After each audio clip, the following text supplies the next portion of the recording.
kripto itu adalah instrumen yang lahir semata-mata karena ada media sosial. Lihat aja, emas tuh udah dari zaman dulu udah ada kan? Nggak ada media sosial pun ya udah. Cuma gara-gara media sosial juga naik jadi 1,9 juta kan? Harus diakui dong. Oh, itu ada hal yang lain. Kita kasih solusi. Saya suka nih kalau mendatangkan tandingannya para crypto bros. Si pencinta cryptocurrency, Bapak Poltak. Maksud saya bukan yang cryptocurrency-nya, tapi tandingan yang dimaksud adalah Anda kan selaku kepala riset IDX. Yang ada hubungannya dengan bursa saham yang melantai, indeks, dan lain sebagainya. Seru nih. Jadi menurut Anda kripto ini apakah ada underlying ya? Saya mungkin akan mengutip langsung tembak di awal ya. Langsung mengutip ucapan ibu saya. Oke. Jadi ibu saya tinggal di Bandung. Saya lahir di Bandung, besar di Bandung. Kemudian orang tua saya sekarang masih tinggal di Bandung. Oke. Salah satu yang unik dengan rumah saya di Bandung itu adalah punya 5 pohon jambu kluthuk dan rajin sekali berbuah. Kita sampai waktu saya dari SMP, SMA sampai kuliah, sampai bosen makan jambu batu. Kenapa? Karena pohon yang satu berhenti berbuah, yang lain lanjut terus sampai harus balapan dengan codot juga, karena codot juga. Tapi jadi maksudnya bayangkan ya, saya bertahun-tahun makan jambu kluthuk yang dibikin jadi jus, sampai nanti saya kalau nanti saya keluar dari rumah saya nggak mau lagi makan jambu kluthuk. Oke, sudah menikah, pindah ke Jakarta. Asik, nggak usah makan jambu kluthuk. Tapi bertahun-tahun kemudian, iya ya, kalau dikasih pilihan, pilih jus, saya balik lagi ke jambu kluthuk tadi. Karena begini, saya ingat waktu itu ibu saya sampaikan, ini kita menikmati semua ini jambu kluthuk, kita kasih ke saudara, kita sampai ke taman, kita juga sampai sekarang bagaimana kalian menilai jambu kluthuk ini? Pohon jambu ini. Pohon jambu dinilai semata-mata dari buahnya. Jadi nilai pohon ini dari buahnya. Nampaknya maksudnya? Hasilnya. Nah, jadi saya sangat ingat ibu saya selalu menyatakan seperti itu. Pohon yang nggak berbuah, ya nggak ada harganya. Pohon yang berbuah lebat, harganya juga akan dihargai lebih banyak, gitu kan? Nah, jadi prinsip ini yang kemudian saya terapkan pada menilai perusahaan. Nah, saya akan mengutip lagi satu orang yang namanya Peter Lynch, Magellan Fund, fund manager Magellan Fund. Beliau mungkin prestasinya adalah 22 tahun lebih lah ya, mengalahkan indeks. Jadi udah juara. Beliau ada menyampaikan satu hal yang menjadi penting. Menurut saya jadi satu hal yang sangat prinsip, yaitu apa? Jangan perhatikan harga saham atau harga obligasi, boleh terserah. Harga saham aja ya. Jangan perhatikan harga saham. Karena pada dasarnya di balik setiap lembar saham itu ada perusahaan. Cari tahu mengenai perusahaannya. Jadi istilahnya saham itu nggak penting. Yang penting itu ada perusahaan di belakangnya. Perusahaannya tambah besar, tambah kecil, bikin produk baru apa enggak, atau lagi digugat, atau lagi menang persaingan atau kalah persaingan. Harga saham akan ngikutin apa yang terjadi sama perusahaannya. Sekalipun digoreng. Karena nanti ada gravitasi juga menuju ke arah sana. Jadi pendapat ibu saya mengenai bahwa harga sebuah pohon itu tergantung sama buahnya, itu inline dengan apa yang disampaikan oleh Peter Lynch. Bahwa harga sebuah perusahaan itu tergantung produknya kayak gimana. Produknya bagus, disukai orang, wajar kalau suatu saat harganya akan juga bagus. Tapi kalau produknya jelek, nggak bisa berkompetisi, walaupun sekarang harganya mahal, ya tinggal tunggu waktu aja sampai nyemplung. Gitu. Nah, balik lagi ya. Sekarang kripto underlying-nya mana? Jadi ini satu bagian ya. Bagian yang lain adalah seperti begini. Kalau saya jadi investor, ini selalu saya tekankan ke semua mahasiswa dan lainnya. Kalian kalau mau beli saham itu kalian ceklah laporan keuangannya. Itu di websitenya Bursa Efek Indonesia itu ada semuanya, dokumennya ada. Makin kalian pelajari, makin kalian baca, makin kalian punya selembar saham, boleh nggak ikutan rups? Boleh, silakan. Kemudian bisa kenalan sama direkturnya, bisa tanya-tanyain. Dulu janjinya begini Pak, gimana realisasinya? Itu hak sebagai pemegang sahamnya. Jadi semakin kalian tahu mengenai suatu perusahaan, kalian semakin tahu ini harganya wajar apa enggak ya? Kemurahan atau kemahalan? Produk yang dulu dijanjiin muncul apa enggak? Kejadian apa enggak? Kompetitor yang dulu muncul bisa dihadapi apa enggak? Nah, itulah bekalnya untuk kalian berinvestasi. Jadi, ada cara untuk menjadi kaya dari berinvestasi. Yaitu apa? Nabung informasi, mencari informasi sebanyak-banyak. Baca laporan keuangannya, baca annual reportnya, baca sustainability reportnya. Ikut ke RUPS, tanyain, interogasi, cari berita dan lainnya. Semakin kita tahu suatu perusahaan, luar, dalam, dan tokoh di dalamnya siapa aja, reputasinya seperti apa, makin kita jadi objektif. Ini kayaknya prospek jangka panjang. Ini sekarang mungkin udah mahal, tapi mungkin nanti jadi lebih mahal lagi. Karena ada prospeknya. Nah, tapi sama dengan itu juga, kalau ternyata, kok saya udah baca semuanya, makin banyak saya baca, kok saya malah jadi makin ragu ya terhadap harga yang saat ini ya, dan emiten tersebut ya. Dan emiten tersebut. Ini cuma tunggu waktu, nanti semua orang kan sadar, oh ini bakal nggak kemana-mana, atau mungkin malah jadinya turun. Oke. Nah, itu makanya kenapa saya selalu menekankan ya. Orang yang berinvestasi di pasar modal itu punya talent untuk makin lama makin pinter, karena dapat informasi lebih lama makin banyak, semakin tajam, semakin presisi. Oke. Tahan dulu nih Pak Poltak nih. Baru awal langsung digas nih. Saya disclaimer ya. Siapa yang mancing? Oh iya, saya. Ini aduh, asik banget nih kita bahas ya. Tapi disclaimer, saya di sini media. Ya. Media itu nggak bisa condong kanan sama kiri. Ya, jadi ini ya meskipun di luar sana ada media yang kanan banget, kiri banget ya, terserah itu hak mereka. Ya. Tapi di sini saya coba tekankan bahwa saya ya memediasikan bahwa gimana caranya teman-teman punya sudut pandang yang berbeda. Belakangan ini kalau Pak Poltak lihat gitu kan, banyak kita panggil kawan-kawan yang memang kubunya saham kripto gitu ya. Jadi saya coba di tengah, nggak maksud kemana-mana, tapi intinya saya coba gali dan apa alasannya Anda mengklaim bahwa kripto itu tidak ada underlying-nya. Nah, sebentar. Jadi gini, Pak Poltak, gini ya. Kenapa saya bahas dan ngundang Anda di sini? Karena di saat ekonomi lagi kondisi seperti ini. Apalagi kan kita tahu bahwa sekarang manusia atau pengusaha atau mungkin apapun itu yang melek terhadap ekonomi, yang menjadikan tolak ukur adalah sekarang siapa money maker, siapa market maker. Oke. Ya kita sebut saja lah Donald Trump. Akhirnya namanya keseret-seret sampai sekarang. Bahkan Indonesia pun juga keseret ya. Wah. Baru ikutan kok udah keseret gitu ya. Apalagi dia tahu Indonesia baru resmi masuk nih ya di BRICS. Ya. Akhirnya ditambah lagi nih. Tarifnya 10% berarti ya? Padahal baseline-nya 32 ya? 32% tambah lagi 10%? Nah, rencananya begitu. Oke. Ngeri banget ya. Jadi Indonesia kena 32%. Alasannya ya mengenai impor ya kemarin ya. Nah nih, Trump kenakan tarif impor 32% ke Indonesia. Dan akhirnya dia kesel lagi, benci lagi terhadap orang-orang yang ingin menjatuhkan dolar. Karena kan negara-negara gabung bikin BRICS. Ya kan? Videonya ada. Ya kalau mau kita play, mau kita play dulu, kita runut obrolannya. Boleh. Sampai ke titik yang namanya, ya ini coba kita play dulu deh. Nanti sebenarnya ada topik besar yang mau saya bahas terhadap Anda ya. Coba play dulu. Nah ini menarik ya. Ini diposting sama Mardi gue ya. Coba. Ini ada translate juga nih. Tuh. Karena BRICS didirikan untuk menjatuhkan kita. Tuh. BRICS didirikan katanya untuk ngejatuhin, merosotin si dolar, menghilangkan dolar sebagai standar. Ya kita tahu semua lah ya berita ini ya. Jadi siapapun yang ada di BRICS akan membayar biaya 10%. Itu. Ini. Aduh, ribut, perang dagang, seru.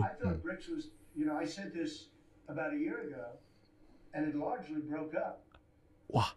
Serius.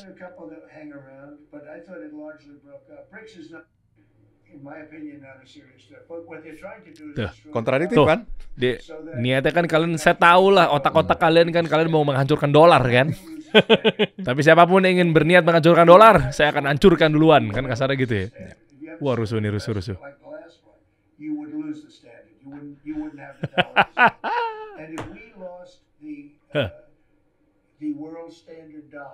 Waduh. That would be like losing a war, a major world war. We would not be the same country anymore. Oke, stop dulu ya. Kayak kita melihat bahwa kayaknya dia sih paling ekonom kayaknya ya. Tapi padahal latar belakangnya bukan ekonomi ya. Gini Pak Poltak. Topik kita kali ini memang yang menariknya, kenapa saya butuh Anda juga. Karena kondisi ekonomi kita gonjang-ganjing. Terutama mungkin audiens saya adalah ekonomi mikro, jadi tolong mungkin Anda bahasa baik gitu ya. Spektrum yang di sebelah. Iya, kenapa kuncinya sebenarnya mereka pengen tahu 2S, spending, saving. Ketika spending, baliknya cepat, nggak mau risiko banyak-banyak. Ketika saving, duit gue beranak. Makanya belakangan ini 2 aspek yang laris di audiens saya tuh mungkin banyak lah. Ya yang sepakat dalam hal ini adalah kripto atau Bitcoin dalam hal ini juga saham. Nah, makanya biar semua clear. Dan saya nggak mihak kemana-mana, saya coba di tengah, disclaimer. Bagi anak-anak kripto mungkin, atau biar aman deh, takut ntar saya malah ngambil omongan yang malah bukan pada tempatnya gitu ya. Saya chat GPT di sini, karena posisi saya di tengah gitu ya. Saya chat GPT di sini adalah gini. Setelah promptingan saya mengenai perkriptoan apa segala macam, mana tadi ya? Apa alasannya ketika kamu pengamat kripto bahwa kripto itu memiliki underlying? Jawabannya adalah karena kripto jelas ada di blockchain, underlyingnya blockchain. Kan Anda juga katanya di blockchain dari tahun? Saya punya sertifikasi 2017-2018 dari Oxford khusus mengenai blockchain. Oke, kita bahas dulu ya. Ini ChatGPT lo ya. Saya coba media di tengah aja nih. Yang pertama underlying teknologi blockchain, mesin utamanya. Setiap kripto besar punya jaringan blockchain. Contoh Bitcoin, underlyingnya adalah jaringan BTC yang mendistribusikan ledger ke ribuan node ya. Ethereum underlyingnya adalah Ethereum Virtual Machine, EVM, dan lain sebagainya. Ini kalau saya sebutin panjang lebar nih ya. Dia bahas juga BNB, Solana, apa segala macamnya. Ada juga underlying komunitas, ekosistem. Underlying scarcity, kayak Bitcoin kan 21 juta. Hard limit. Nggak akan mungkin. Sekarang udah 19 juta ya. Karena udah banyak yang borong, ada nyerok. Ya BlackRock ikutan. Ya Solana ETF. Macam-macam lah ya. Lalu ada juga underlying adopsi dunia nyata. ChatGPT loh ya. Banyak negara dan perusahaan sudah mengadopsi kripto. El Salvador. Ya kan? Dan lain sebagainya. JP Morgan, BlackRock. Tadi BlackRock udah ya. Tesla. Yang bilang kripto nggak ada underlyingnya biasanya belum mengerti teknologi. Bukan saya. Ini saya ChatGPT loh Pak. Anda berarti sama saja ketika mengatakan tidak ada underlyingnya berarti Anda belum paham teknologinya. Pak Poltak, sabar, tenang, tahan napas dulu. Saya tahu Anda mau bantah. Terjebak di mindset lama. Nilai sama dengan barang fisik. Tadi Anda juga menganalogikan adalah pohon jambu, pohon dan perusahaan. Yes. Cuma lihat meme coin doang yang tiba-tiba hilang, menguap karena banyak oknum di situ ya. Termasuk Trump coin loh. Oh ya. Doge. Kan Dede juga tuh ya. Ya Elon Musk gitu ya. Nah, arti kesimpulannya adalah penutup kripto sama dengan aset digital dengan underlying baru bukan dalam bentuk aset fisik. Seperti yang Anda katakan tadi, Pak. Tapi teknologi, fungsi, komunitas, adopsi, kelangkaan, ini era digital fundamental. Tuh di bold lagi sama dia. Nilai nggak harus berbentuk emas atau tanah, Pak. Bisa berbentuk kode atau konsensus global. Waktu yang tepat silakan Anda bantah, Pak. Oke. Kalau disebut sebagai konsensus, tentu saya nggak bisa membantah. Maksudnya orang sepakat kok. Ada banyak orang sepakat, bukan cuma 1-2 orang, ada banyak yang sepakat. Wah ini harganya akan naik, berpotensi untuk naik karena ini, itu, dan lainnya. Berbagai macam alasannya seperti itu. Tetapi pertanyaannya, apa iya konsensus itu selalu mengindikasikan rasionalitas? Karena banyak kejadian, contoh seperti misalnya anturium, atau batu akik, atau dulu di Amerika ada yang namanya Beanie Beans, boneka yang kemudian harganya melonjak dan kemudian banyak orang ikut kan. Toke. Ya, kan sempat juga tuh toke. Ya kan? Bener gak sih? Toke bisa 10 miliar dijual apalah itulah. Itu menunjukkan bahwa konsensus itu tidak selalu isinya orang rasional. Tapi kan saham juga bisa digoreng. Betul. Tetapi kan ada perusahaan di belakang, seperti kata Peter, ada perusahaan, ada produk di balik setiap lembar saham. Kalau orangnya cuma ngeliatin saham, ya salah. Lihat dong perusahaannya. Ada nggak perusahaannya? Perusahaannya tambah besar apa biasa aja atau yang lainnya? Seperti tadi malam ya, misalnya seperti Nvidia. Nvidia 4 triliun. 4 triliun. Jadi bayangin ya, gedenya Nvidia itu sama seperti market cap kapitalisasi pasar seluruh Eropa, seluruh saham satu Eropa digabungin satu masih menang sendirian dia. Nomor 1 sekarang ya. Nah, iya tuh. Ada orang kan bilang, wah ini kan gara-gara demam AI. Oke. Nah, karena dia produsen chipnya kan, kuda dan lainnya. Oh ini karena demand terhadap AI, demand dan produknya memang bagus dan lainnya. Ya mereka juga nggak bantah bahwa produknya Nvidia itu emang jadi tulang punggungnya AI. Selama orang merasa bahwa AI adalah masa depan, maka selama itu juga Nvidia punya masa depan. Apakah pantas dengan 4 triliun dolar? Itu orang berdebat. Tetapi jelas bahwa produknya ada. Produknya digunakan. Untuk bisa menghasilkan produk itu perlu expertise yang tingkat tinggi. Yang nggak semua bisa. Makanya chipnya Nvidia nggak bisa diciplak. Di reverse engineering pun nggak bisa. Nah itu makanya kenapa saya katakan tadi. Kalau misalnya ada orang konsensus bersama-sama bahwa Bitcoin itu punya masa depan dan lainnya. Ada loh yang konsensus juga bahwa Nvidia juga punya masa depan. Tapi lebihnya, ini produknya ada. Bitcoin kan juga ada ditambang. Kan ada nambang Bitcoin. Betul, nambang Bitcoin. Yang itu effortnya. Nah, effortnya itu yang menghabiskan listrik yang saat ini lebih besar daripada seluruh listrik yang seluruh listrik yang dikonsumsi oleh negara Argentina. Jadi Bitcoin itu maksudnya operasi hash ya. Jadi mencari hash dan nonce. Oke, saya mau ngikutin lah. Sampai berapa nol ke depannya. Itu menciptakan scarcity secara artifisial. Semua proses pencarian hash tadi yang rebutan setiap 10 menit itu random semuanya. Makanya istilahnya brute force, kuat-kuatan mesin dengan bayar listrik sebanyak mungkin, berapa tera hash dipompakan untuk itu hanya untuk mencari pola. Oh oke, ketemu, maka saya berhak atas upahnya Bitcoin yang setiap 10 menit itu muncul. Nah, jadi kembali lagi, yang dipompakan itu energi yang sedemikian besarnya itu hanya untuk ngejar hash. Operasi matematika. Ada nggak cara supaya operasi itu menjadi lebih simple? Nggak ada. Makanya saya katakan tadi brute force.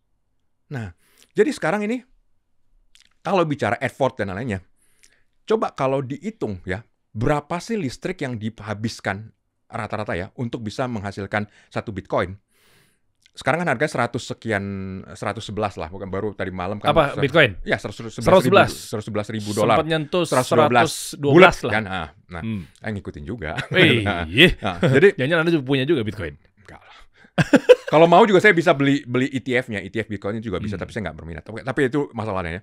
Jadi sekarang dengan harga seperti itu, kalau kita baca laporan keuangan sebagai orang pasar modal ya, oke, siapa sih yang bisa mencetak Bitcoin paling besar? Miner kan? Miner. Ya semuanya juga yang nyetak Bitcoin miner. Ada nggak ya perusahaan publik yang ada nggak miner yang berstatus perusahaan publik? Ada. Namanya Riot. Saya kejar tuh laporan keuangannya. Riot. Kemudian saya lihat ongkos mereka itu berapa buat listrik. Ongkos mereka berapa buat hardware. Ongkos mereka itu berapa untuk depresiasi dan lain-lainnya. Kesimpulannya, biaya 1 Bitcoin itu adalah sekitar 80.000 US dollar.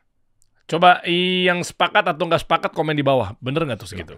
Ini biar kita diskusi terbuka ya Pak ya? Ya kalau mau, mungkin juga teman-teman bisa masuk ke websitenya Edgar. Jadi seluruh perusahaan publik di Amerika itu ada database-nya namanya Edgar. Kemudian cari kata kuncinya Riot. Nama perusahaannya RIOT, Riot itu dia Bitcoin miner.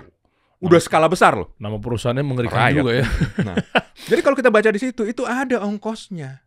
Jadi kalau misalnya sekarang ini 80.000, ya kan masih di atas kan, berarti underlying-nya adalah biaya energinya kan, 82%. Sekarang pertanyaannya balik lagi, apa ya ongkos ini akan tetap segini 80.000? Karena kan nanti mungkin akan ada yang didepresiasikan. Harga listrik juga nggak akan stasioner, mesti juga akan naik. Kebutuhannya akan mungkin rebutan dengan server-server AI yang juga makan listrik juga gila-gilaan kan. Nah, tapi kalau AI ada ujungnya, yaitu tadi mungkin terobosan teknologi dan lainnya. Sementara ini cuma buat ngitung hash doang.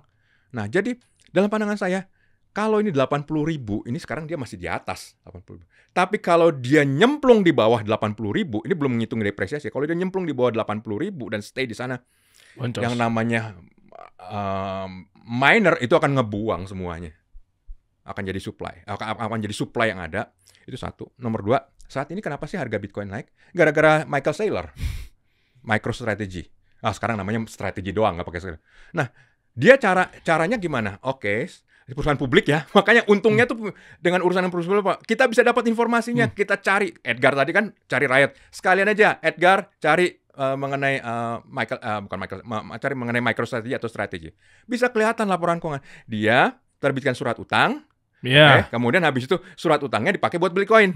Nah, kemudian terus diulang lagi, terbitkan saham preference, dipakai buat Bitcoin. Jadi makanya kenapa dia punya 500.000 ya, kalau nggak salah 500.000 Bitcoin. Dan dia bagi hasil sama si pengutang kan, berarti kan? Nah, cuman kalau kita perhatikan ke laporan keuangannya, aktivitasnya dia udah nggak punya cash flow lain, nggak punya revenue lain. Sementara yang namanya strategi atau MicroStrategy dalam hal ini, saya lebih sering pakai nama lama ya. Itu ada kewajiban yang nanti mereka harus bayar. Kalau asetnya semuanya adalah Bitcoin, apa yang akan mereka lakukan? Ya mereka akan lepas Bitcoinnya untuk dijual. Memang udah pelan-pelan dilepas. Terkait ini ada hubungannya sama nanti bakal market bearish apa enggak ya? Betul. Tapi kan dia juga ada kewajiban. Nah, ini nanti akan kalau misalnya nanti ini ternyata spike-nya down-nya itu turun sampai di bawah 80.000, ini akan balapan orang. Karena likuiditasnya, orang bilang ya, Bitcoin itu transaksinya sangat liquid kok. Gambaran. Bursa Efek Indonesia nilai transaksi per harinya adalah sekitar berapa ya? 400 juta dolar lah per hari. Nah, di bursa-bursa lain di regional Asia Tenggara itu yang paling liquid itu adalah nilai transaksinya Stock Exchange of Thailand. Itu sekitar 1,5 miliar dolar per hari. Gimana kalau dia New York? New York udah bicara berapa? 20 billion dolar, 30 billion sehari dan lainnya. Sekarang pertanyaannya, berapa sih likuiditas seluruh transaksi Bitcoin yang ada selama 24 jam seluruh dunia?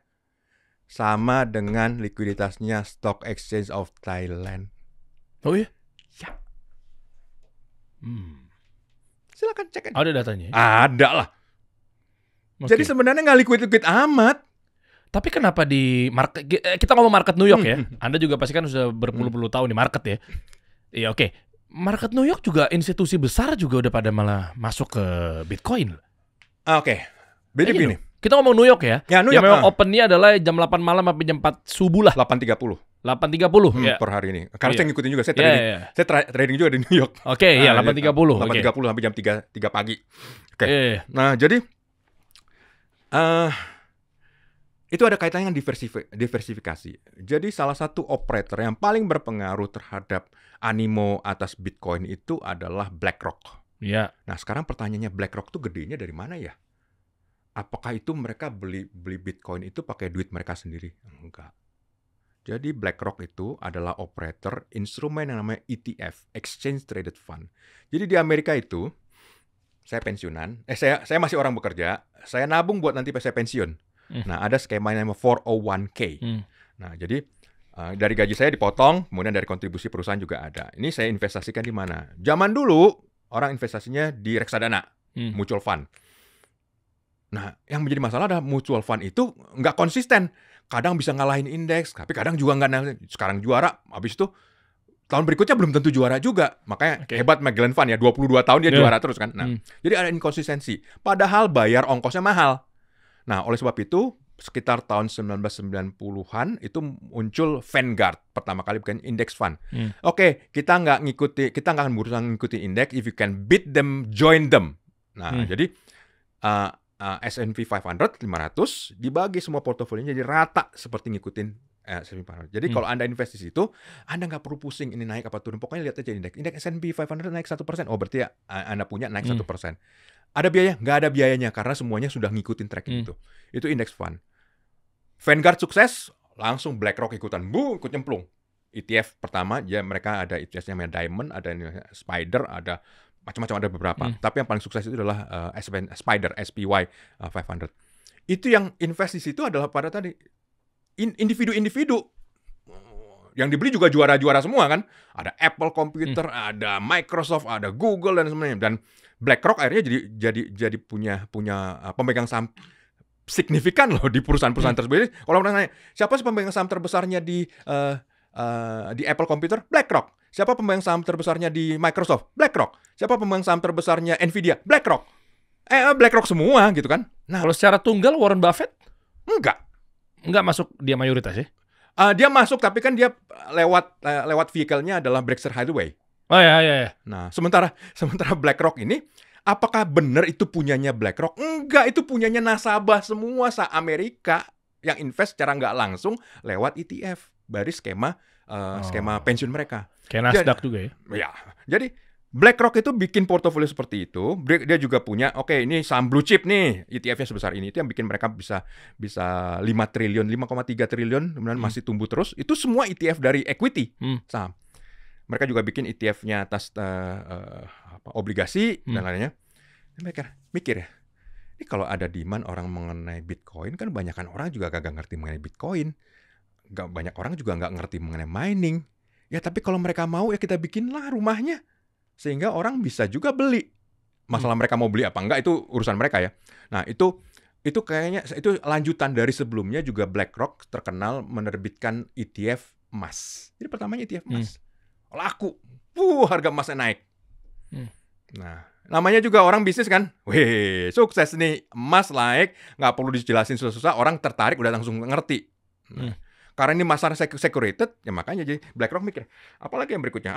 Ya udah. Makanya kenapa siapa sih bosnya itu namanya Fink, saya lupa namanya. Itu awalnya anti Bitcoin, ya. Sama Saylor juga gitu. Ya, itu beda lagi, tapi beda lagi. Yeah. Nah, kalau dia itu sebenarnya pada dasarnya ngelihat, ada demand individu yang mungkin nggak tahu ya namanya orang kan beda-beda ya. Ada orang pengetahuannya mengenai Bitcoin cukup tinggi, ada yang enggak. Tapi kalau orang mau berpartisipasi, nggak perlu repot biaya nyimpennya, nggak perlu ngafalin kata passwordnya atau passwordnya atau yang lainnya, nggak perlu pakai kata kunci dan lainnya atau walletnya nggak perlu. Ya udah, kita bikinkan aja ETF-nya. Ada lainnya apa? Bitcoin yang dibeli. Jadi sebenarnya yang dilakukan BlackRock itu adalah memfasilitasi demand yang mungkin ada. Menurut sudut pandang Anda, tapi kalau dibalik gimana, Pak Poltak? Kalau memang ternyata dia melihat satu gagasan atau terbuka pikirannya, kayak Saylor juga tadinya kan mungkin saham banget, atau mungkin dia nggak Bitcoin banget, tiba-tiba dia masuk nyemplung Bitcoin, termasuk ETF, ya BlackRock, tiba-tiba ke sini. Angle-nya coba butuh dihargai juga kawan-kawan yang berpendapat bahwa dengan adanya dia kesini yang tadinya mungkin dia kesana alergi, ya kalau bahasa anak Gen Z sekarang kan mengukurnya pada Timothy Ronald misalnya, dulunya dia dulunya kan saham banget, sekarang tiba-tiba all in Bitcoin misalnya segala macam, meskipun dia juga ada ternak uangnya dengan di sahamnya gitu ya. Itu kan berarti kan ada tanda tanya besar. Kenapa mereka terbuka pikirannya bahwa oke, sekarang gua Bitcoin. Bukan ngeliat dari sisinya hanya sebatas ada peluang nih, opportunity nih, betul ada opportunity, pengusaha pasti ambil gitu ya. Tapi jangan-jangan dia terbuka pikirannya bahwa ini ternyata aset yang katanya 5 besar dunia, pergerakannya juga begini begitu dan lain sebagainya, teknologi blockchain. Itu kan juga fair dong, bisa jadi ada satu edukasi baru yang akhirnya mereka berani putuskan untuk masuk di sini. Semua produk itu berasal dari demand driven. Oke. BlackRock melihat ada demand. Bodoh lah kalau mereka nggak memanfaatkan demand itu. Bisnis mereka dari situ. Salah satu yang mungkin juga banyak orang nggak sadar ya. Kalau BlackRock dia bikin ETF, ya, dia punya hak juga untuk minjemin loh, ngegadein semua underlying itu. Iya. Waktu emas sama, dia juga bisa ngegadein itu. Emangnya sama BlackRock kalau misalnya udah masuk Bitcoinnya, emang mereka kagak gadein? Mereka gadein juga. Oh, ya bisa. Mereka dapat revenue dan meminjamkan ke orang lain. Orang meminjamkan buat short selling bisa, buat yang lainnya. Jadi bagi mereka ini adalah bisnis.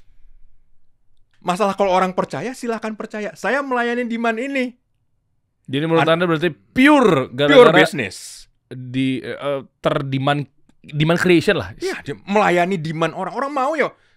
Kenapa nggak dikerjakan? Apa sih salahnya kita melayani demand orang? Sejauh kita menjalankan itu dengan benar, ya, jujur, terbuka, transparan. Sama juga kan, orang juga demand driven. Contohnya banyak ya narkotik misalnya. Ini kan demand driven juga kan? Apakah narkotik itu rasional? Enggak rasional, tapi demand driven, makanya di industri besar. Oke. Gitu. Jadi intinya itu adalah demand driven. Ada demand, ya udah disediakan. Tapi sebelumnya ada demand, berarti kan ada produsennya nih. Kita ngomong produsen dulu ya. Maksudnya kan nggak tiba-tiba Pak Hermanto Tanoko juga bikin Cleo. Oke lah, rame nih air mineral gitu ya. Akhirnya dia bikin, nggak harus melulu dengan demand. Betul demand, ya.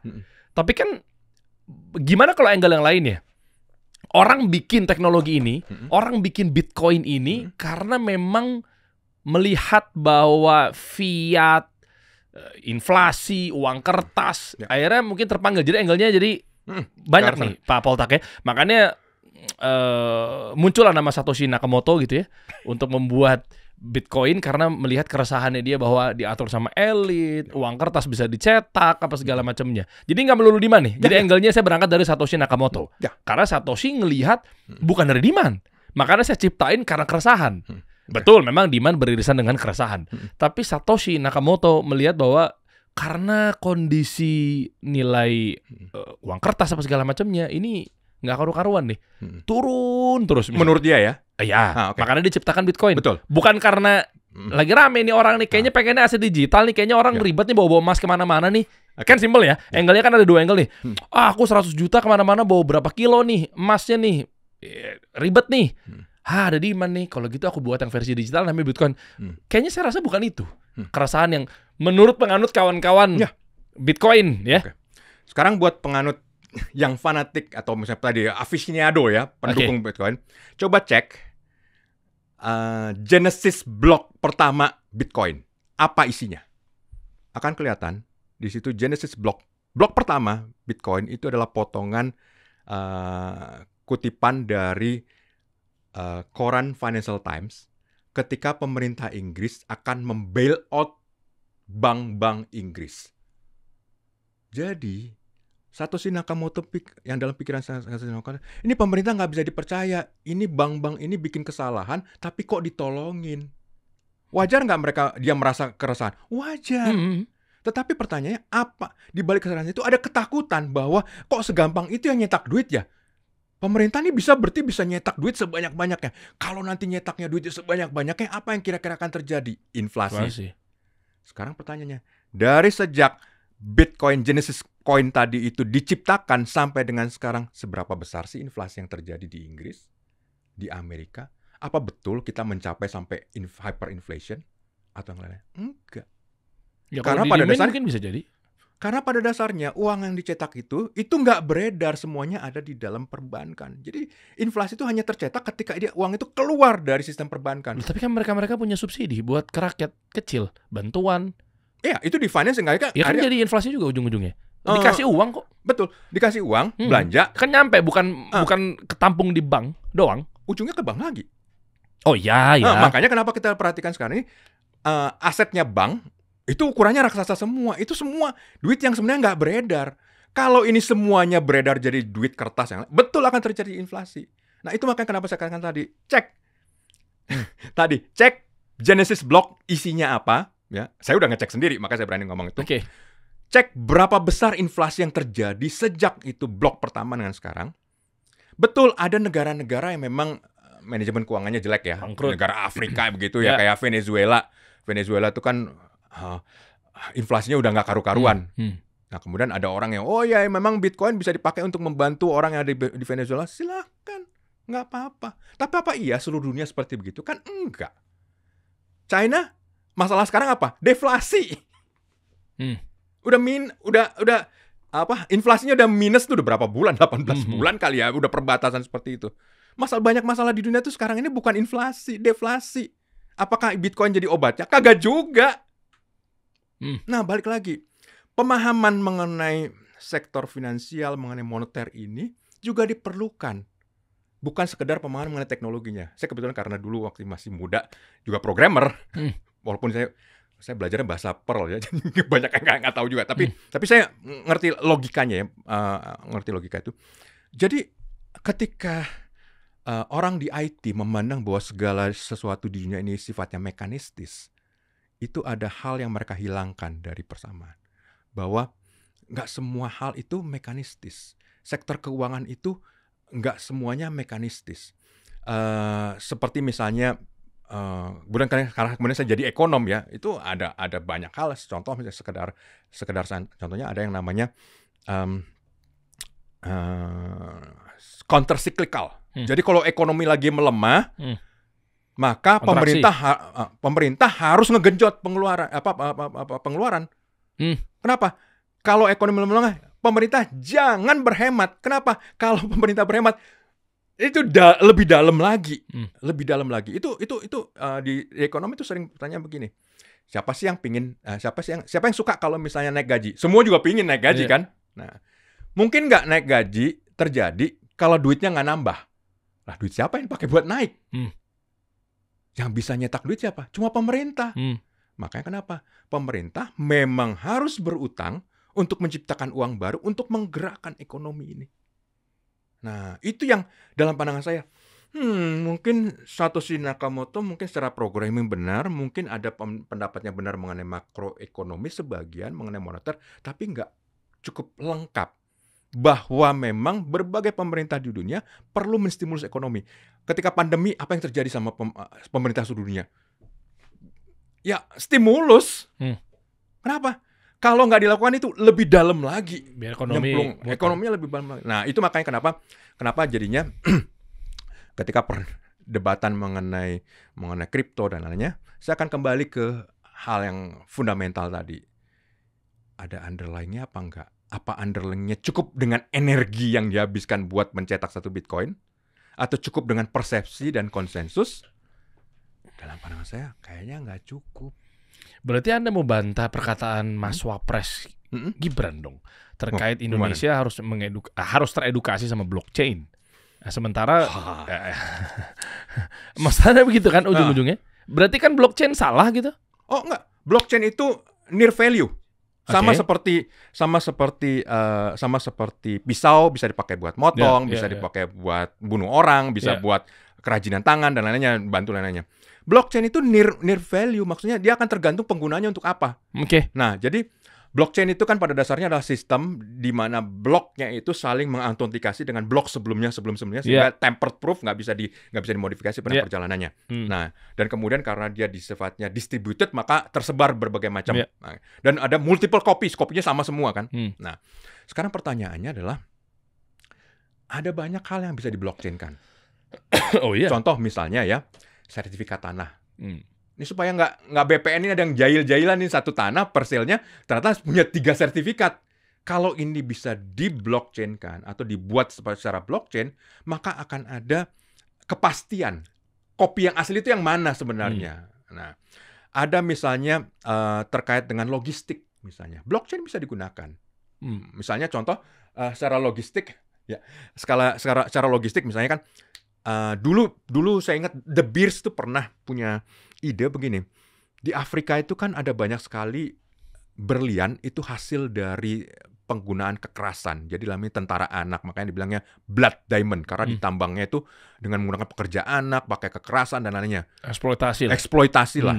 Cuma kan kalau berlian itu kan kalau berlian yang dari pertambangan yang seperti begitu, blood diamond tadi dengan diamond biasa bisa dibedain apa enggak secara fisiknya? Kan nggak bisa kan? Susah. Nah, makanya kenapa oleh De Beers dibuat.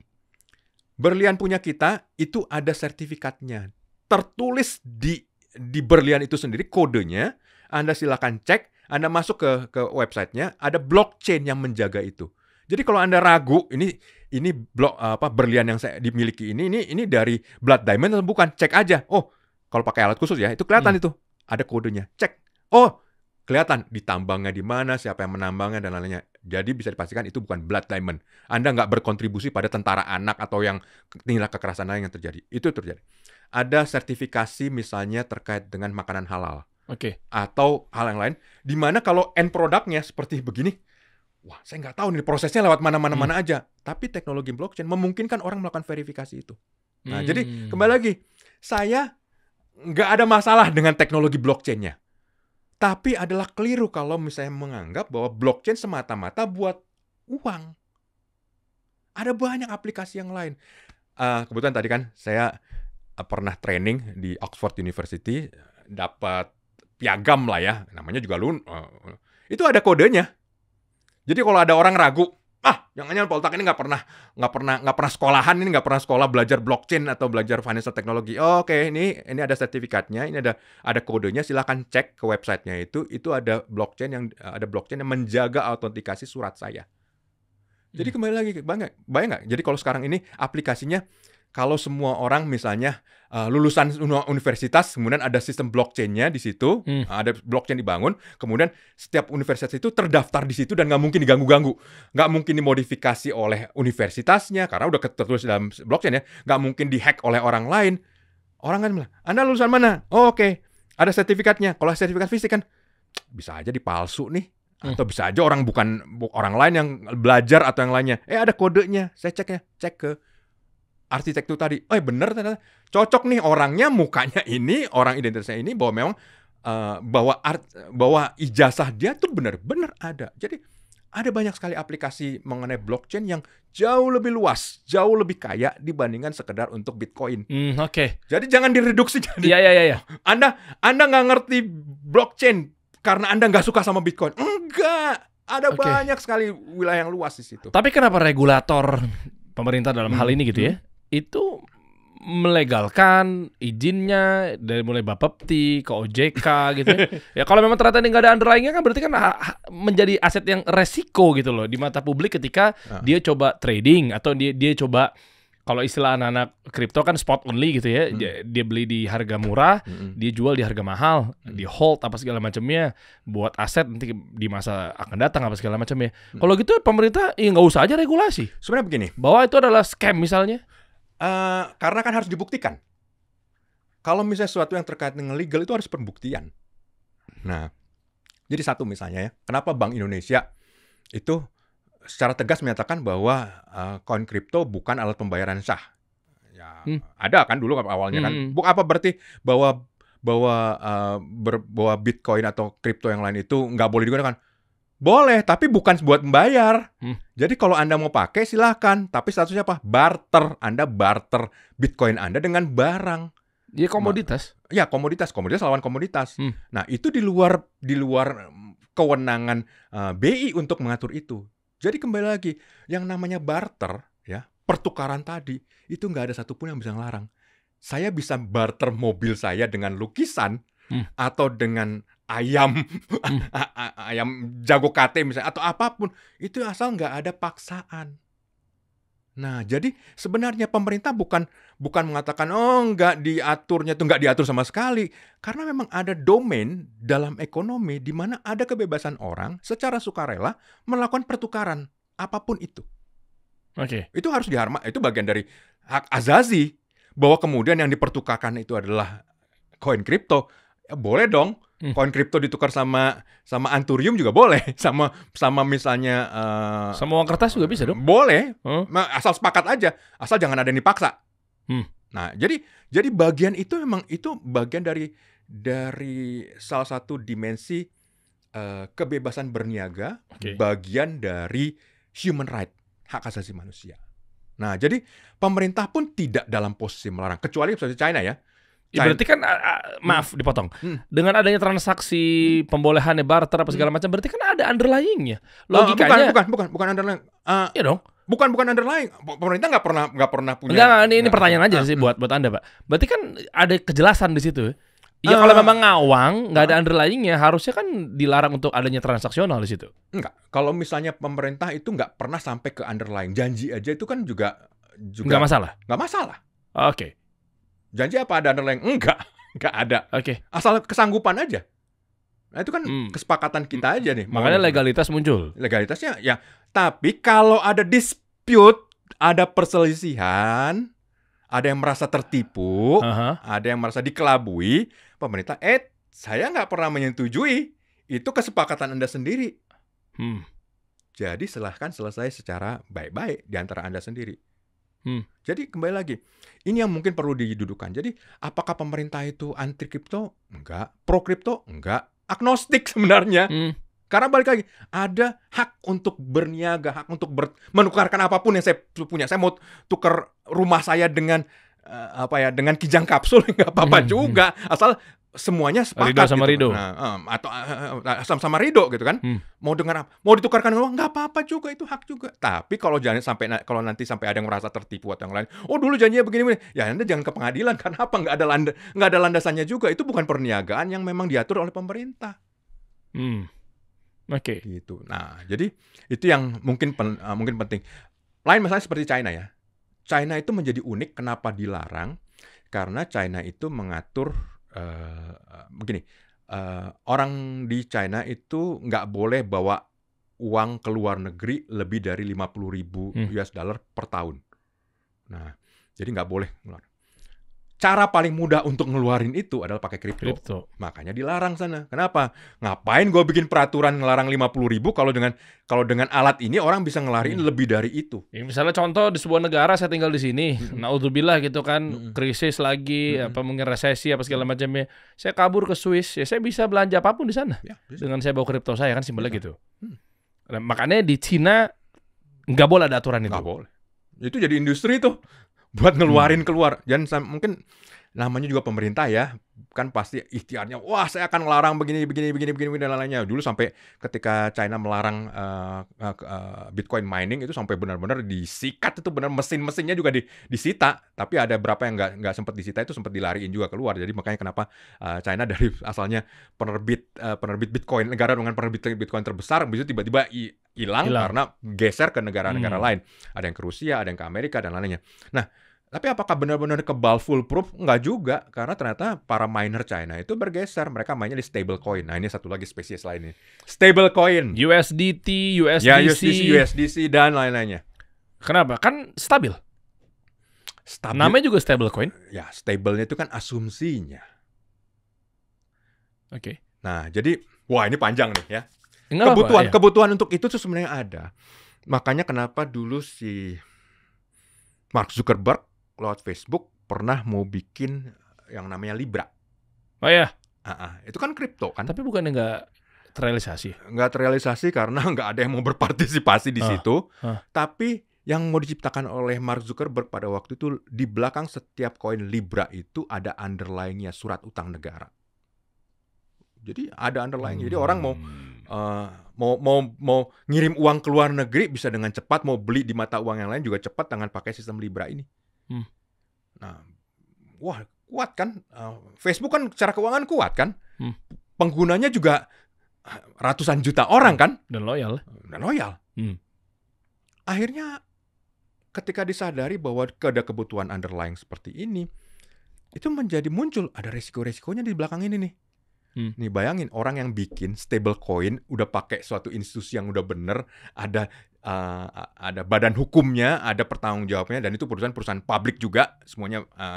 Itu aja kemudian jadi mundur. Kenapa? Mereka nggak bisa ngejamin ini bener-bener stablecoin itu bener-bener stable seperti desainnya. Karena sama seperti tadi USDT. Saya mau tarik ke belakang. Kan jaminannya bahwa setiap USDT yang terbitkan, ya, itu ada underlying senilai dolar yang sama ekuivalen. Iya memang. Kalau bisa kita telusur ke beberapa tahun yang lalu tuh ada masalah, ternyata underlying nggak sampai segitu. Masa iya? Ya, ada sejarahnya. Underlying kan paling cuma beda 0,00. Oh, sekarang begini, underlying-nya ternyata adalah bond yang diberikan perusahaan di China. Coba. Jadi stablecoin itu pun harus hati-hati. Kalau sekarang, oke, ini stablecoin, lihat underlying-nya beneran nggak ada. Ini cerita ya, ada satu stablecoin di Indonesia diterbitkan, saya nggak akan sebut namanya. Baru mau nanya. Nggak akan sebutan. Oke, underlying-nya ada deposito, dibilangnya ya. Perhatiin berapa yang diterbitkan sama berapa yang ada di bank yang dijadikan underlying tersebut. Nggak sama, ukurannya nggak sama. Berarti ini penipuan? Saya nggak bilang penipuan, tapi karena untuk penipuan harus ada yang merasa tertipu. Oh iya. Nah, jadi bahwa dia tidak memiliki underlying yang sama itu berpotensi suatu saat menciptakan instabilitas atas sesuatu yang disebut sebagai stable-nya. Hati-hati, maka kembali lagi cek. Jadi USDC pernah punya tapi nggak terlalu parah lah. USDT yang paling parah. USDT itu pernah ada kasus. Makanya sampai didenda. Kenapa? Ternyata underlying-nya nggak sama nih, nggak one to one. sama US yang yang dijadikan kolateral itu. Nah, itu yang mungkin bagi kalau saya tadi katakan ya, kenapa misalnya seperti Mark Zuckerberg dan Facebook dan Meta itu jadi ragu untuk ke arah sana, mereka juga nggak mau terbitkan begini, ternyata underlying-nya juga digugat orang, kena satu perusahaan dia. Padahal kalau ditanya, kalau ada tuh mungkin buat payment bagus nih, kalau orang mau ngirim uang dari satu negara ke dua lain, kalau sekarang kan pakai Swift lah, pakai transfer bank, itu perlu biaya $25 baru, kalau misalnya pagi jam 10 baru nyampe jam 8 malam. Nah, ini bisa dalam hitungan menit udah sampai ke ujung dunia. Nah, kalau pakai stablecoin misalnya. Nah, berarti ada sisi positifnya dong? Ada, tapi ya kembali lagi, yang perlu hati-hati, bener nggak janji stable-nya itu didukung oleh underlying yang mencukupi? Kalau enggak, ya berarti suatu saat ini akan bermasalah. Itu yang pernah terjadi juga dengan Luna Coin. Kenapa? Underlying-nya ternyata koin juga gitu kan. Akhirnya cascading. Jadi menurut Anda di saat ekonomi lagi begini, kedengaran memang subjektif ya, tapi sudahlah ya kita bahas. Anda sebagai kepala riset di IDX dan juga ekonom juga, berarti kalau berbicara mengenai spending, saving, low risk, low effort, atau apapun itu, saham, bukan kripto. Saya kembali lagi ya, kalau bicara saham, akan kembali lagi seperti saya katakan tadi. Saya akan ngutip apa yang disampaikan oleh Peter Lynch. Perhatikan di belakangnya itu, apa semua... Ya berarti saham dong, menurut Anda kalau tadi Anda... kayaknya kesana kan kontra banget sama cryptocurrency di sini. Nggak semua orang, saya orang yang percaya bahwa nggak semua orang cocok dengan saham. Jadi menurut Anda untuk ngakalin uang kita... bisnis, bikin bisnis. Karena semua yang ada di saham itu kan mulainya dari bisnis juga. Ya, ya makanya daripada Anda beli saham itu, ya kalau Anda bisa bisnis usaha kecil misalnya, ya kerjakan itu. Tapi ketika perang terjadi, Iran Israel, Rusia Ukraina, mana akhirnya yang menjadi anjlok? Orang pada bergeser kepada kripto. Enggak juga tuh. Enggak juga, saham. Enggak juga. Pilihan. Loh, kalau enggak gimana Nvidia bisa $4 triliun tadi malam. Market cap-nya juga naik. IHSG naik. Padahal berapa sebulan yang lalu. Tapi kemarin sempat turun 6%. Ini isu yang berbeda ya. Begitu kemarin mungkin reaktifnya stigma negatif terhadap Danantara. Sampai Danantara dulu. Ya, tapi sekarang balik lagi. Begitu perang terjadi. Sekarang. Ini, kasus ini. IHSG naik turun di tengah pengenaan tarif Trump ke Indonesia 32%. Ya wajar, yang namanya wartawan ya pasti akan ingin beritanya dibaca. Maksudnya, penaikan ini keadaan ternyata baik-baik saja. Kagak ada yang baca berita itu.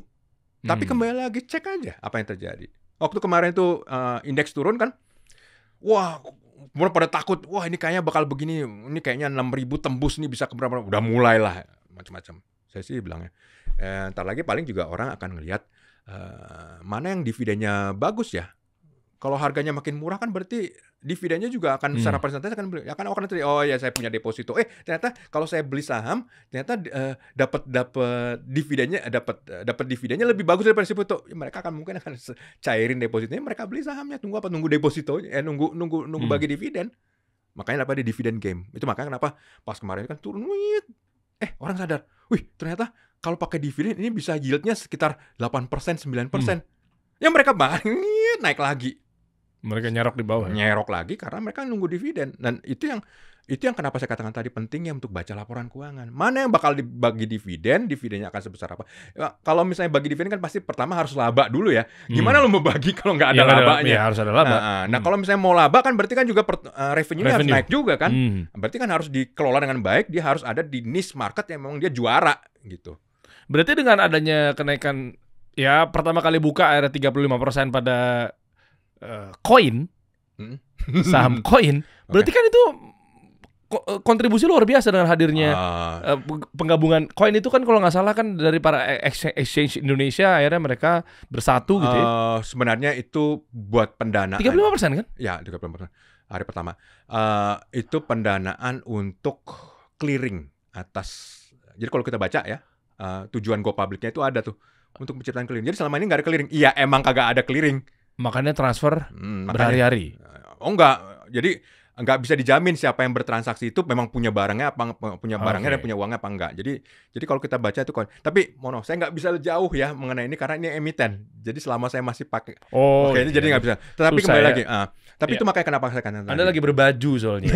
Ya, tapi itu makanya kenapa saya katakan tadi bahwa perusahaan publik itu punya informasi yang terbuka. Yang kita kripto juga bisa diukur dari news loh. Kita ngomong informasi ya, Pak Poltak ya. Oke lah, masalah underlying itu silakan Anda reaksi sendiri aja di kolom komen. Tapi kan kalau memang dasarnya adalah harus jelas informasinya. Ini gimana kondisinya? Lah kan anak-anak kripto juga ketika mau trading, mau apa segala macamnya juga mereka berbasis news makro loh. Jangan salah loh, mereka nungguin the Fed, mereka nungguin CPI. Lah iya kan? Ya. Sekarang pertanyaan lagi. Mereka nungguin the Fed, nungguin CPI. Apa bedanya dengan Satoshi Nakamoto yang juga dulu nungguin bahwa ini akan jadi boom kalau inflasi meledak dan ternyata inflasinya nggak kemana-mana. Ya berasa tapi mungkin nggak signifikan. Nah, itu makanya kenapa satu hal yang menjadi unik dimanapun di seluruh dunia, orang akan merasa bahwa apa yang dikerjakan penting kalau dia ngomong ekonomi. Politikus kita kalau pengen didengar orang ngomongnya ekonomi. Okay. Nah, di sama ekonom, ya ini sama ya, ini saya ekonom dengan beberapa teman-teman. Kita sama-sama tahu lah mengenai besaran makro. Kalau ada di antara teman kita tiba-tiba ngomong politik, ini pasti lagi kurang kerjaan ini. Pasti pingin dianggap penting gitu. Nah, karena kembali lagi. Apakah yang mereka amati itu punya korelasi dengan harga, dengan inflasi, dengan yang lainnya? Hitung aja sendiri. Dugaan saya sih korelasinya lemah banget.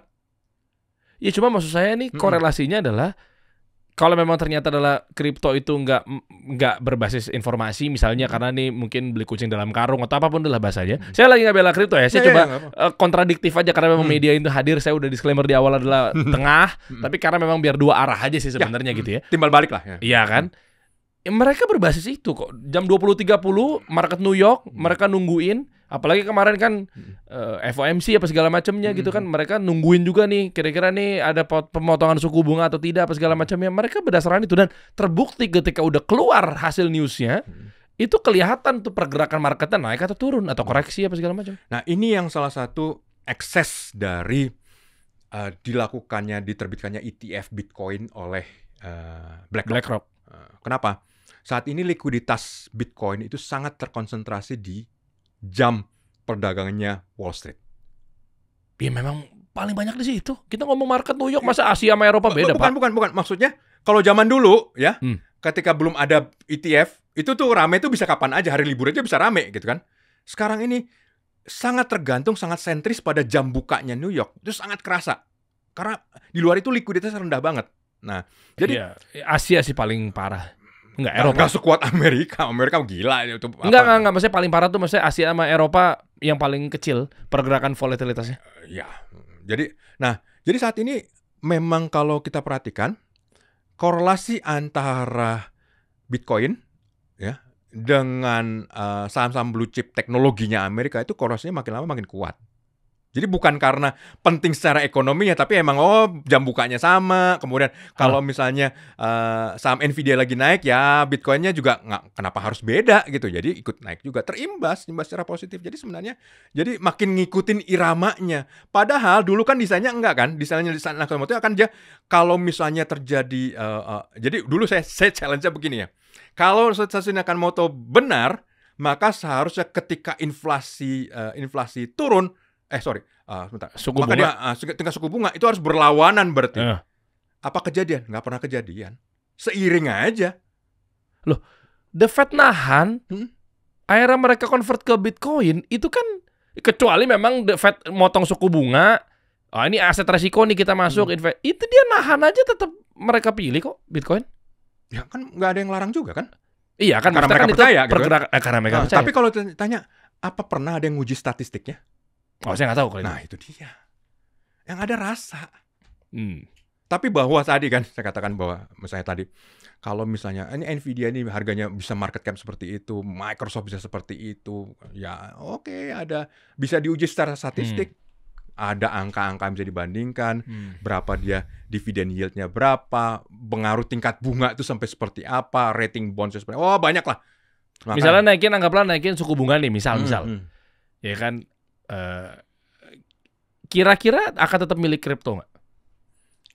Naik nih ceritanya nih. Saya agnostik, saya nggak akan pernah milih juga. Jadi mau suku bunga naik, suku bunga turun, ya saya akan milih apa yang ada underlying-nya yang saya bisa perhatikan, yang ketika informasi saya konsumsi informasi makin banyak, saya makin pintar, makin tahu persis apa yang saya beli. Jadi kalau tadi saya mau jadi juaranya di kripto, saya harus baca apa? Baca laporan keuangan? Nggak ada. Baca buku ekonomi? Nggak nyambung juga. Saya ya bacanya sosmed jadinya. Tapi kan sosmed kan isinya nggak selalu benar juga gitu. Jadi lebih pada pendapat orang. Makanya kenapa ada satu ini di antara beberapa orang ya. Kripto itu adalah instrumen yang lahir semata-mata karena ada media sosial. Bahan bakunya itu. Lihat aja. Emas tuh udah dari zaman dulu udah ada kan. Nggak ada media sosial pun ya udah. Cuma gara-gara media sosial juga naik dari 1,9 juta kan. Harus diakui dong. Oh, itu ada hal yang lain. Itu ada yang lain. Itu ada tapi boleh diakui juga kan? Ada. Jadi gini ya. Wah, ini panjang nih ya. Oke. Iya dong. Jadi emas itu sebenarnya mulai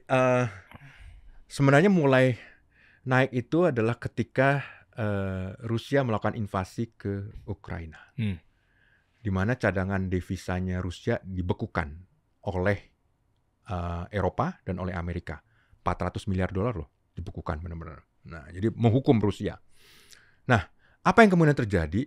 Yang terjadi kemudian China ngelihat, buset dah, bisa ya dibekukan begitu, kagak bisa dipakai. Wah, kalau gua perang berarti gua juga bisa dibekukan seperti itu. Nah, itu yang kemudian membuat Bank Sentral China, PBOC, People's Bank of China, mulai mengakumulasi emas. Satu ya. Nah, nomor dua adalah kita tahu China tuh punya masalah dengan real estate. Bubble pop. Tiba-tiba ada ya kayak nggak ada diserahkan, udah bayar yang namanya ada uncertainty dan orang sebelumnya cukup yakin hampir 20 tahun mereka percaya kalau beli properti harga naik, tapi sekarang nyata jadi pun enggak gitu kan. Ketika mereka ada keraguan seperti itu, apa yang mereka ngelihat nggak terlalu tertarik juga mengenai saham karena ternyata perusahaan-perusahaan China itu juga marginnya kecil ya, tipis ya. Unik lah mengenai itu. Memang negara manufacturingnya agak unik ya. Iya, tapi profit marginnya tipis banget gitu. Sampai bilang ini nggak ada tempat lain seperti begitu. Yang terjadi adalah mereka, ini ada ketidakpastian, tapi saya juga perlu. Mereka beli emas. Jadi pembeli utama yang mengakibatkan emas naik itu adalah China dari bank sentralnya plus masyarakatnya. Lah iya itu 1,4 miliar kalau belinya segram kecil pun dibeli. Padahal ya China itu adalah produsen emas nomor 1 di dunia. Tapi karena demandnya semakin besar, makanya akhirnya mereka juga impor juga. Siapa pembeli tradisionalnya atas emas? Itu adalah India. India itu saya punya catatannya ya. Masyarakat India itu sudah pengguna konsumen emas itu terutama menjelang area Diwali ya, biasa untuk apa itu? Musim itu dekat-dekat Desember ya. Itu biasanya musim kawin juga. Jadi itu jadi mahar lah, jadi segala macam dan itu emas itu. Jadi rakyat India itu punya emas tuh kalau diakumulasikan lebih besar daripada bank sentral manapun di seluruh dunia. Ya. Dan dengan pertumbuhan ekonomi seperti ini, pertumbuhan ekonominya India kan juga bagus kan? 7%, 6%, 7%, ya nggak sampai 8%, 7% gitu. Vietnam juga oke. Ya, tapi ekonomi kecil. Penduduknya juga cuma 100 juta. Lah, India 1,4 miliar, bos. Kok bisa dengan ke situ berarti lebih unggul lah biasanya. Ya, jadi walaupun belinya dikit-dikit, ya tetap aja. Nah, itu makanya India juga kalau kita lihat ya neraca transaksinya India tuh unik gitu. Karena apa? Dia defisit. Defisitnya bukannya India produksi farmaseutical, lain-lainnya. Iya, tapi dia kalau orang India kalau nggak beli emas bisa nggak kira-kira karena India nggak punya tambang emas, maka mereka harus impor dari negara lain. Makanya defisit. Defisitnya gara-gara emas. Mereka kesana. Nah, jadi kebayang kan? Negara dengan penduduk nomor 1 di dunia sekarang penduduk nomor 1 di dunia adalah India loh. India udah bukan Cina. Udah dari tahun dari 2 tahun terakhir. Kalau Muslim terbesar Indonesia kalah sama Pakistan. Saya belum. Dikit lagi ya mungkin ya. Tapi kalau jumlah penduduk India udah nyusul China itu sejak 2,5 hampir 3 tahun. Bisa begitu? Ya. Ya karena mereka punya single child policy, akhirnya juga angka kelahirannya juga rendah, sementara India enggak. Jadi kebayangkan, negara dengan penduduk nomor 1 di dunia doyan beli emas, negara dengan penduduk terbanyak nomor 2 juga akhirnya terpikat emas, plus bank sentralnya juga ikut beli emas. Gara-gara apa? Takut nanti bisa dikerjain kayak Rusia. Wajar nggak kalau misalnya harga emas ini? Ya itu dia, siapa yang mau ngelawan? Nah, itu jadi ada rasionalitasnya di belakang pergerakan perubahan harga masing-masing instrumen. Saya waktu itu sempat diskusi sama Timur Baik ini ekonomnya Bank DBS Singapura, chief economist-nya. Sama, kita waktu itu diskusi mengenai harga emas. Kalau ngikutin paritas atas interest rate atau tingkat suku bunga, kita sama waktu itu. Kayaknya emas tuh seharusnya harganya sekitar $1.500 per troy. Anda jangan ikutan ngegoreng. Ya. Sama tiba-tiba ke situ angkanya. Enggak, ini kan kalau ngikutin ya sejarah. Ini kalau dulu tingkat bunga berapa, harga berapa, tingkat bunga berapa, harga berapa. Jadi segala sesuatu yang di luar di atas 1.500. Tapi menarik juga ya kalau segitu ya. Nah, iya, di atas 1.500 itu berasal dari sesuatu yang tidak terjelaskan secara ekonom. Ya tadi. Terus sekarang basisnya kenapa 1,9 juta rupiah? Dalam rupiah ya, karena dalam US dollar pun harganya juga sekitar segitu, dikonversi ke nilai tukar. Ngikut itu. Ya ngikut. Harga emas itu rata. Itu jadi kayak permukaan air. Nggak ada yang bisa lebih tinggi sendiri. Jadi kalau dalam rupiah pun pasti memang karena ngikut nilai tukar juga. Iya, cuma kenaikan kalau di mata investor. Ya karena rupiahnya lagi melemah terhadap US dollar, dia kelihatan naik. Makanya kenapa ke kripto balik lagi ya? Karena emas paling cuma 2% paling ya. Ya saya nggak bisa, itu harus dihitung sih. Karena kalau kripto bisa 15-30%. Ya kalau naik, kalau pas turunnya juga segitu juga nggak semua orang juga tahan dengan gitu. Dulu ada peraih hadiah Nobel namanya Daniel Kahneman. Daniel Kahneman ini dapat hadiah Nobel pada backgroundnya adalah psikologi, karena dia membuktikan dan menggambarkan bahwa ternyata orang itu punya risk averse itu jauh lebih besar daripada appetite terhadap keuntungan. Jadi gini.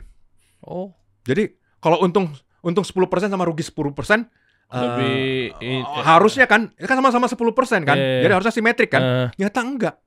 Jadi untung 20% itu setaraannya itu rugi 5%. Oh ya? Nggak simetrik. Psikologis manusia begitu ya? Psikologi manusia dites ke berbagai negara, ternyata memang manusia itu normalnya begitu lebih. Jadi naik harga amigdala juga kali ya, hormon manusia. Ya, jadi kita jangan berusaha untuk rasional. Emang kita ada bagian kita irasional dan itu wajar, itu manusia. Tapi asimetrisnya ini yang kadang-kadang banyak orang tuh nggak sadar bahwa itu ada implikasinya yang sangat luas pada berbagai hal terkait dengan investasi. Orang ingetnya harganya naik, turun dikit udah pada ketakutannya luar biasa. Karena nggak simetrik ini. Nah, jadi balik lagi. Kenapa saya jadi baca mengenai apa yang ditulis oleh Daniel Kahneman dan lainnya? Karena saya juga dari sepanjang karir saya ingin tahu ya, apakah investor itu selalu rasional? Enggak juga. Kalau mereka jadi nggak rasional karena apa ya? Ada nggak studi mengenai itu? Bahwa ternyata asimetrik. Manusia itu asimetrik. Jadi kalau ada orang bilang, ya di kripto biasa kok naik 20%, turun 20%. Ya, buat lu kali, mungkin juga buat orang lain nggak bisa terima turun nggak ada orang yang sesimetrik itu, nggak ada satupun. Tapi kenapa Timur Tengah jadi akhirnya mempercayai bahwa transaksinya pakai kripto ya? Timur Tengah yang mana dulu nih? Ya banyak kayak apa, Qatar, Dubai. Ya Dubai kan dia satu ya. Iya kan, nggak, maksudnya kan ini kan masih nyambung nih. Maksudnya kayak ya kita tahu bersama lah kalau mayoritas Muslim kan masalah resiko, kehati-hatian kan mereka jaga banget ya. Tapi ini jadi makanya saya gabungin nih dengan Anda tadi menjelaskan seperti itu bahwa saya jadi ingat bahwa di Timur Tengah pun di Qatar, Dubai, bayar taksi, beli mobil kan. Beli mobil yang kalau dirupiahin kemarin ada yang supercar itu 9 miliar. Saya lupa tuh dia transaksinya kalau nggak salah pakai apa Ethereum atau lupa saya. Bayarnya dengan kalau saya rupiahin ternyata 9 miliaran. Influencer itu beli mobil itu. Pakai kripto.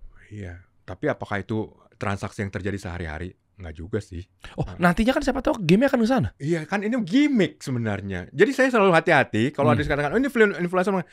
Iya, ini kan dikondisikan seperti begitu. Apakah itu penggunaan sehari? Nggak juga. Nah, balik lagi ya. Bisa jadi nggak tapi ntar jadi pengguna sehari-hari? buat saya sih unlikely ya. Karena begini, kalau orang percaya harganya bakal naik, orang nggak akan belanjain itu. Tapi kan ekonomi berputar, mereka butuh duit juga, mereka akan jual juga suatu saat. Sekarang gini, waktu dulu orang pertama yang beli pizza 2 biji itu dengan harga 10.000 Bitcoin, sekarang apa nggak digoblok-goblokin sedunia? Karena harga yang dia bayar sedemikian mahalnya. Nah, kalau misalnya ada nggak orang yang mau jadi ikut digoblok-goblokin di masa depan?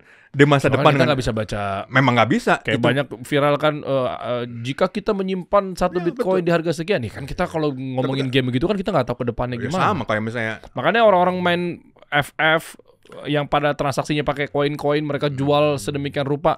Mungkin mereka bego banget sih lo, ya kita juga nggak tahu kan bakal begini. Mungkin kalau nggak sampai bego-begoan seperti begini, almarhum mertua saya itu pernah bilang, Poltak, kalau kamu punya duit, kamu beli tanah. Kenapa Bu? Dia bilang gitu. Iya dulu nih kita nih beli tanah nih di Rawakepa ini di Bandung. Bukan di Jakarta. Dekat jembatan Tomang. Itu cuman 2.000 perak per meter. Sekarang udah berapa juta? Iya sih pada zamannya. Kalau saya beli tanah sekarang, apa iya jadi bisa 1.000 kali lipat? Kan belum tentu juga kan? Karena ya ini bukti inflasi berarti kan? Nah, makanya maksudnya gini, saya nggak mungkin ngebantah mertua saya, karena itu benar pada zamannya dia. Oke. Saya punya zaman yang berbeda. Jumlah penduduk Jakarta, pertumbuhan penduduk Jakarta cuma 0,23%. Ada, saya langsung begitu, ini rilis dari BPS. 2025 bulan Februari, silakan cek. Pertumbuhan penduduk Jakarta cuma 0,23%. Saya bilang, buset, saya sih nggak mau beli properti ya. Siapa yang tinggalin nanti? Kenapa kita jumlah habis. Nah, makanya ada kebenaran pada zamannya. Nah, jadi sama seperti itu juga.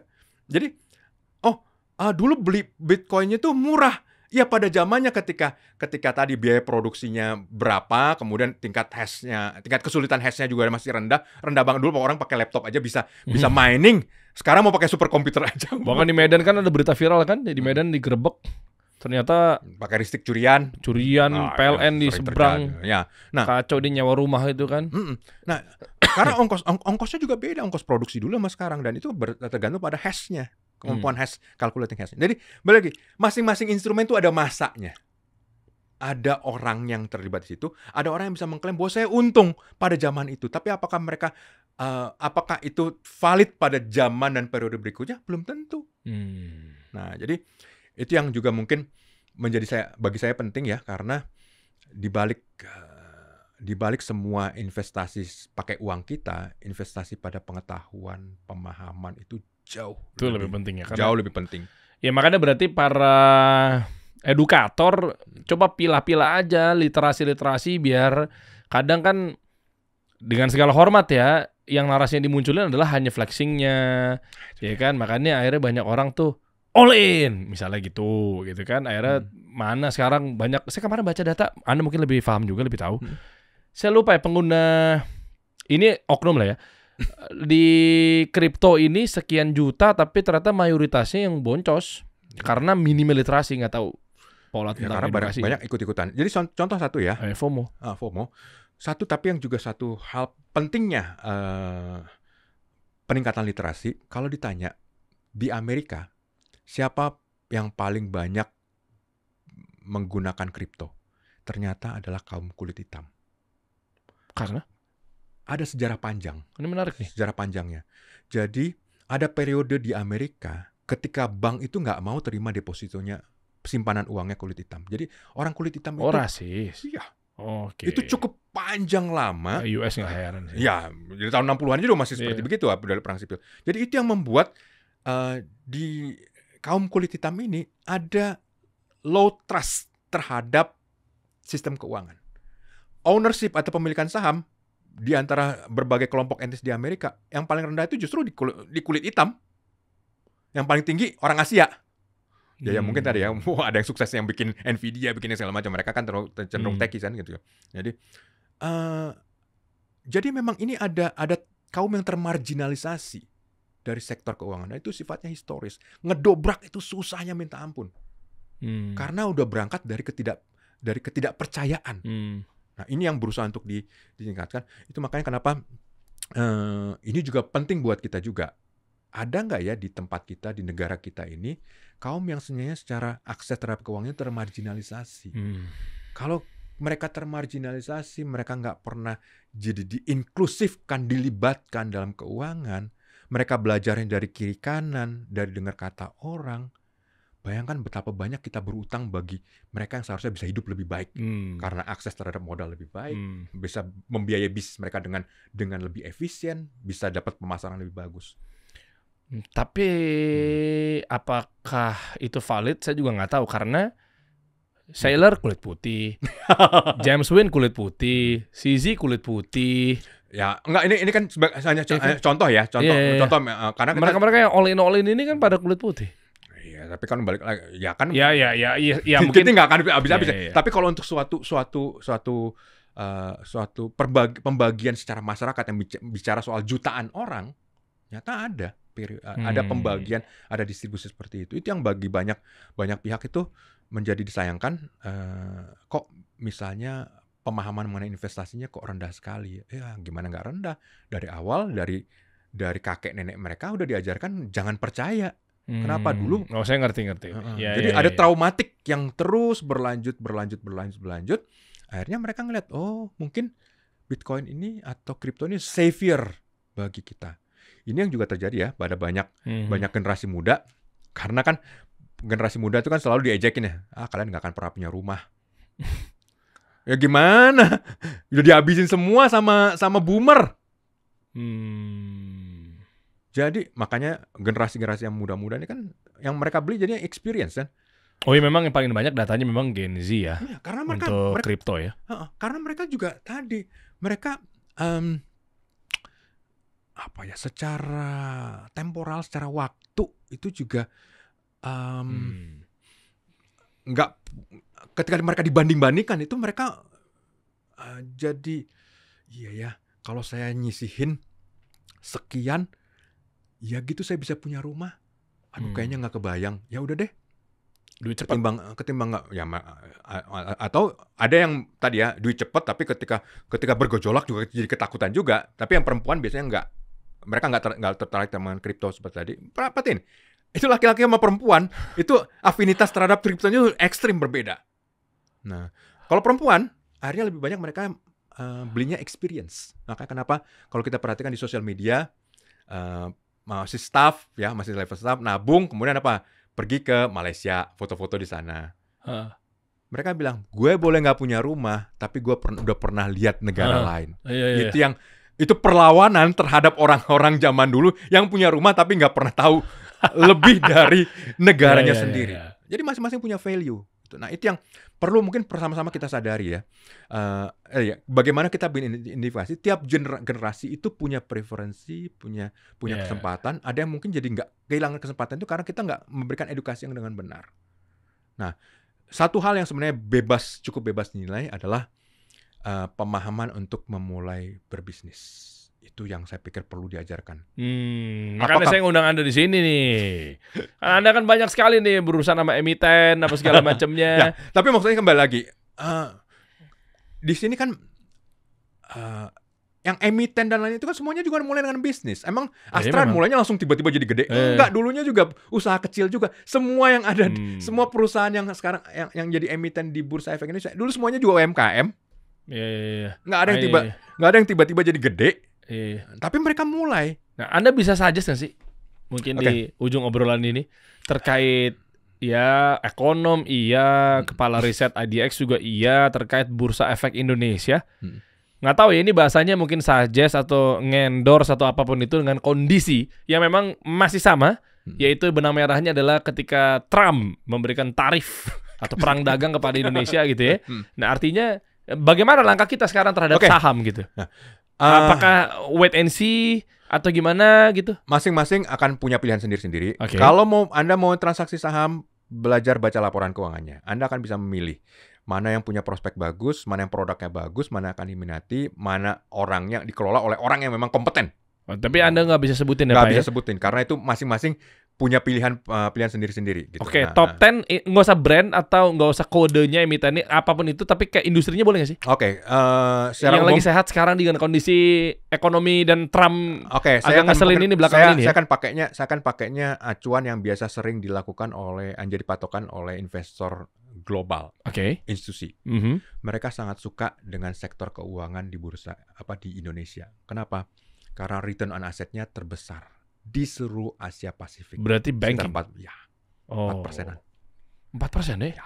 Yang lain cuma 1%, 1%, 2%, 1%. Price to book value Indonesia itu tertinggi di antara yang lainnya. Padahal ini pakai padahal masih jutaan orang masih unbankable. Oke, tapi ada yang ngomong kayak blue chip, kayak misalnya. Ya maaf saya harus katakan deh ya. Kan kalau saya boleh bebas berkata kan. Boleh nyebut merek ya. Boleh dong. Iya kan? Jurnalis dan nggak berbaju seperti Anda. Kayak BBRI, BCA gitu ya. Cuma katanya ada juga yang pelaku-pelaku yang saya tahu asetnya triliunan gitu ya. Mereka malah nyaranin bukan ke sana karena ya mereka udah steady gimana ya? Udah oke lah. Mendingan cari-cari memang yang kenapa perusahaan ya kemarin kalau nggak salah ya maaf saya harus sebut nama misalnya kayak Andri Hakim kemarin dia ngomong malah carinya ya memang story-nya kenapa konglomerat ini mengakuisisi ini baru muncul nih perusahaan-perusahaan ini itu justru yang seksi yang akhirnya pertumbuhannya kayak misalnya Pantai Indah Kapuk gitu kan ngebut gitu malah nyari-nyari kenapa ya ini kok Salim Group misalnya kenapa ya ini kok mengakuisisi ini ya kenapa Patrick Waluyo tuh kesini ya? Itu malah jadinya ngebut pertumbuhannya. Kita ngomong yang mindset trading ya. Bukan yang fundamental. Oh iya. Oke nggak? Menurut Anda gimana? Itu adalah pilihan bebas. Nggak apa-apa seperti itu. Tapi biasanya manfaatkan adalah kalau orang makin banyak yang percaya, maka dia akan sustain. Ya kan jadi kan bahasanya apa? Equity kali ya. Dia besar ketimbang punya 21 miliar masuk ke BCA, masuk ke BRI gitu. Kebayang nggak mas saya? Lu dapat sekian, ya sudah gitu. Cuma sekian gitu loh. Pertumbuhan itu sebenarnya bukan berdasarkan nominalnya ya. Kalau dalam sejarah saya itu lebih pada persentase. Semuanya kan bergerak secara persentase. Kenapa? Karena laporan keuangan juga bergerak secara persentase. Cuma kan mentok nasabahnya. Mereka udah gede, maksudnya gede gitu. Mereka bagus, tapi ya segitu aja udah ketaker. Ya mungkin ini sesuatu yang saya juga belum lihat. Saya nggak akan mengasumsikan bahwa saya tahu semuanya, enggak. Nah, tapi saya akan kembali. Kalau saya belum tahu, mungkin aja ya benar juga. Jangan-jangan sampaikan orang-orang ini mungkin benar. Mungkin ini prospektif ke depannya. Mungkin ini masa depan Indonesia dan lainnya. Tapi saya nggak akan pakai kata-kata orang itu. Saya akan cari dokumennya. Wah ini keren. Mantep Pak Poltak. Data semua ya. Data. Clear laporan ya. Iya. Karena saya perlu bertanggung jawab atas uang saya. Wah ini akhirnya nih top. Jadi jangan FOMO. Oke. Cara Anda gimana sih? Terakhir deh. Cara Anda ngelihat kan Anda kan riset nih, ya kan? Apa sih? Terserah lah mau itu menjadi clue bagian buat mereka. Tadi kan udah ketemu tuh satunya tuh. Kita nggak clueless teman-teman ya. Tadi ada industrinya keuangan. Kan banyak nih. Itu kalau mau ditajamin lagi gimana cara ngeliatnya? Apakah hanya sebatas laba? Apakah sebatas pertumbuhan? Oh, pertumbuhan ya. Jadi kalau misalnya orang akan berinvestasi di saham, yang dilihat ada dua hal. Satu pertumbuhan, nomor dua margin. Kenapa? Ini yang ngajarin Warren Buffett ya. Dia hanya beli perusahaan yang punya margin lebar. Kenapa? Marginnya lebar, itu gross margin misalnya. Karena kalau suatu perusahaan itu bagus, itu bukan berarti dia nggak punya saingan. Dia pasti akan ada saingan yang berusaha untuk ngejung. Nah, kalau dia punya margin lebar, ketika harus terjadi perang harga, perang produk, dia masih bisa hidup. Masih tebel. Ke squeeze pun dia masih bisa bertahan. Sementara yang lain, udah mentok. Margin itu untuk defensifnya kalau diserang. Tapi untuk kedepannya dia bertumbuhnya seperti apa? Bagaimana pertumbuhan revenue-nya, labanya, revenue-nya, kemudian pertumbuhan labanya. Itu satu pairing. Ada sih yang revenue-nya bertambah ya, tumbuh, tapi kok labanya enggak, berarti enggak efisien. Kemana aja itu? Duit masuknya kemana perginya? Meskipun sektor keuangan ya? Iya, aku nggak bilang ya. Itu kan ada yang keuangan, ada begitu non keuangan dan lain. Tapi intinya adalah ini kita harus curiga nih ada yang duit masuknya nambah, tapi kok keuntungannya nggak ikut naik. Padahal kalau perusahaan yang efisien, misalnya perusahaan efisien itulah kalau revenue-nya naik 10%, maka labanya naik 12%. Lebih cepat. Saham-saham atau investasi yang jadi andalannya Warren Buffett itu semua seperti itu. Tipe gayanya gitu ya. Bahwa revenue sekian persen, labanya harus naik lebih cepat daripada pertumbuhan revenue-nya. Kenapa? Karena dia berhasil melakukan konsolidasi di dalamnya. Karena apa? Kan nggak semuanya fixed aset kan, ada variable aset kan. Berarti ketika dia melakukan efisiensi, maka laba dia bisa bertumbuh lebih cepat daripada revenue-nya. Juara tuh. Jadi kembali lagi, margin pertumbuhan. Wah, silakan. Anda cerdas nih melihat kode-kode dari seorang senior ekonom ini nih. Wah, dahsyat ya. Industri lain? Saya jadi penasaran. Nggak harus keuangan, mungkin ada kawan-kawan juga nggak pengen di keuangan. Ya, nggak harus. Jadi, apa ya? Industri yang sensitif terhadap isu. Terhadap eksternal. Minyak misalnya kayak kemarin. Nah, ini makanya balik lagi ya. Itu kan Garuda minyak itu kan di luar kendali siapapun ya. Itu kan internasional kan. Iya, bisa tuh ya. Harga energi itu kalau komoditi itu biasanya berbanding terbalik dengan harga energi. Jadi maksudnya begini, kalau misalnya ada masalah dengan harga minyak, itu biasanya semua komoditi juga ikut cemplung, keseret semuanya. Jadi bagaimana perkembangan harga batu bara akan ngikut minyak. Bagaimana perkembangan harga metal akan ngikut minyak. Iya. Jadi kalau minyaknya nyemplung, ya itu juga mungkin nggak akan kemana-mana. Nah, nah itu yang bahkan sampai ini ngutip Warren Buffett lagi ya, dia pernah bilang. Kenapa saya nggak pernah beli perusahaan berbasis komoditi? Dia nggak pernah. Karena bisa habis? Bukan. Tapi? Kalau lagi iklimnya bagus, simpanse ditaruh dari CEO-nya pun dia bakal untung. Iya, paham. Kenapa? Ini air lagi pasang naik semua perahu juga akan naik. Tapi kalau harga komoditasnya lagi jelek, saya pasang orang jenis pun jadi CEO, nggak bisa ngelawan. Pasti akan ikut keseret. Oh iya. Nasibnya ditentukan oleh sesuatu yang di luar kendali mereka. Makanya kenapa Warren Buffett nggak satu pun nggak ada emang nih? Nggak ada, cek aja. Jadi portofolionya dia paling banyak? Apple dulu paling banyak. Iya, Apple lagi ya tahu. Apple mau bikin kecanduan sih sebenarnya. Ada Bank of America, ada Coca-Cola, ada tradisional. Coca-Cola dia ngejar itu yang kita tahu. dividennya. Memang itu kan kemana-mana di buku-bukunya juga dia bahas itu. Cuma yang nggak ketahuan kali masa nggak ada? Dia itu semua Berkshire Hathaway itu kebuka semua. Dia tuh ada beli perusahaan kereta api Kanada. Dulu dia pernah jadi pemegang sahamnya BYD. Oke, ya. Nah, itu menguntungkan. Tapi kalau kita perhatikan, ternyata Warren Buffett udah melepasin semuanya nih. Ada sesuatu yang mungkin dia lihat yang kita nggak lihat. Karena ada hubungan sama nikelnya. Bukan, nggak tahu. Kayaknya dia ada. Kan tadi balik lagi ke komoditas misalnya. Ya, sama seperti tadi kan. Dulu kan Berkshire Hathaway kan punya bagian terbesar kan Apple kan. Tahun lalu mereka dia jual-jualin habis numpuk cash. Cash dia kan sampai berapa, $200 miliar. Gede banget cashnya kan. Nggak sayang tuh. Bener habis itu Apple-nya nyemplung. Dia melihat sesuatu di situ. Iya, emang beda sih. Sebenarnya bukan dianya kali, Charlie Munger-nya kali ya. Udah almarhum. Iya, waktu pas masih hidupnya. Itu dua orang tuh balancing. Jadi mereka tuh semuanya sepasang yang saling ngelihat. Oh, ini ada saya yang nggak lihat. Iya sih itu. Itu emang. Bapak-bapak itu emang berbahaya ya. Siap. Keren, Pak Poltak. Kita tunggu aja nanti keputusan Trump seperti apa ya. Itulah. Karena masih dia tolak ukurnya gimana? Nanti mungkin yang paling penting itu adalah apa yang akan terjadi sekitar bulan November 2026. Ada apa nih? Karena Amerika itu punya cycle politik yang namanya midterm election. Nah, saat ini ada yang disebut trifecta. Trifecta itu apa? Senat dikuasai Republikan. House dikuasai oleh Republikan. Iya, memang dia yang lagi mimpin. House of Representative. Jadi DPD-nya. Oh dia ya. Republikan. Republikan ya. White House presiden. Harusnya kan itu Republikan kan oposisinya juga. Ya. Iya, kenapa jadi Republikan ya? Karena emang kebetulan lagi seperti itu. Nah, biasanya midterm itu akan ada pemilihan Senat, ada pemilihan House, ada pemilihan gubernur yang lainnya.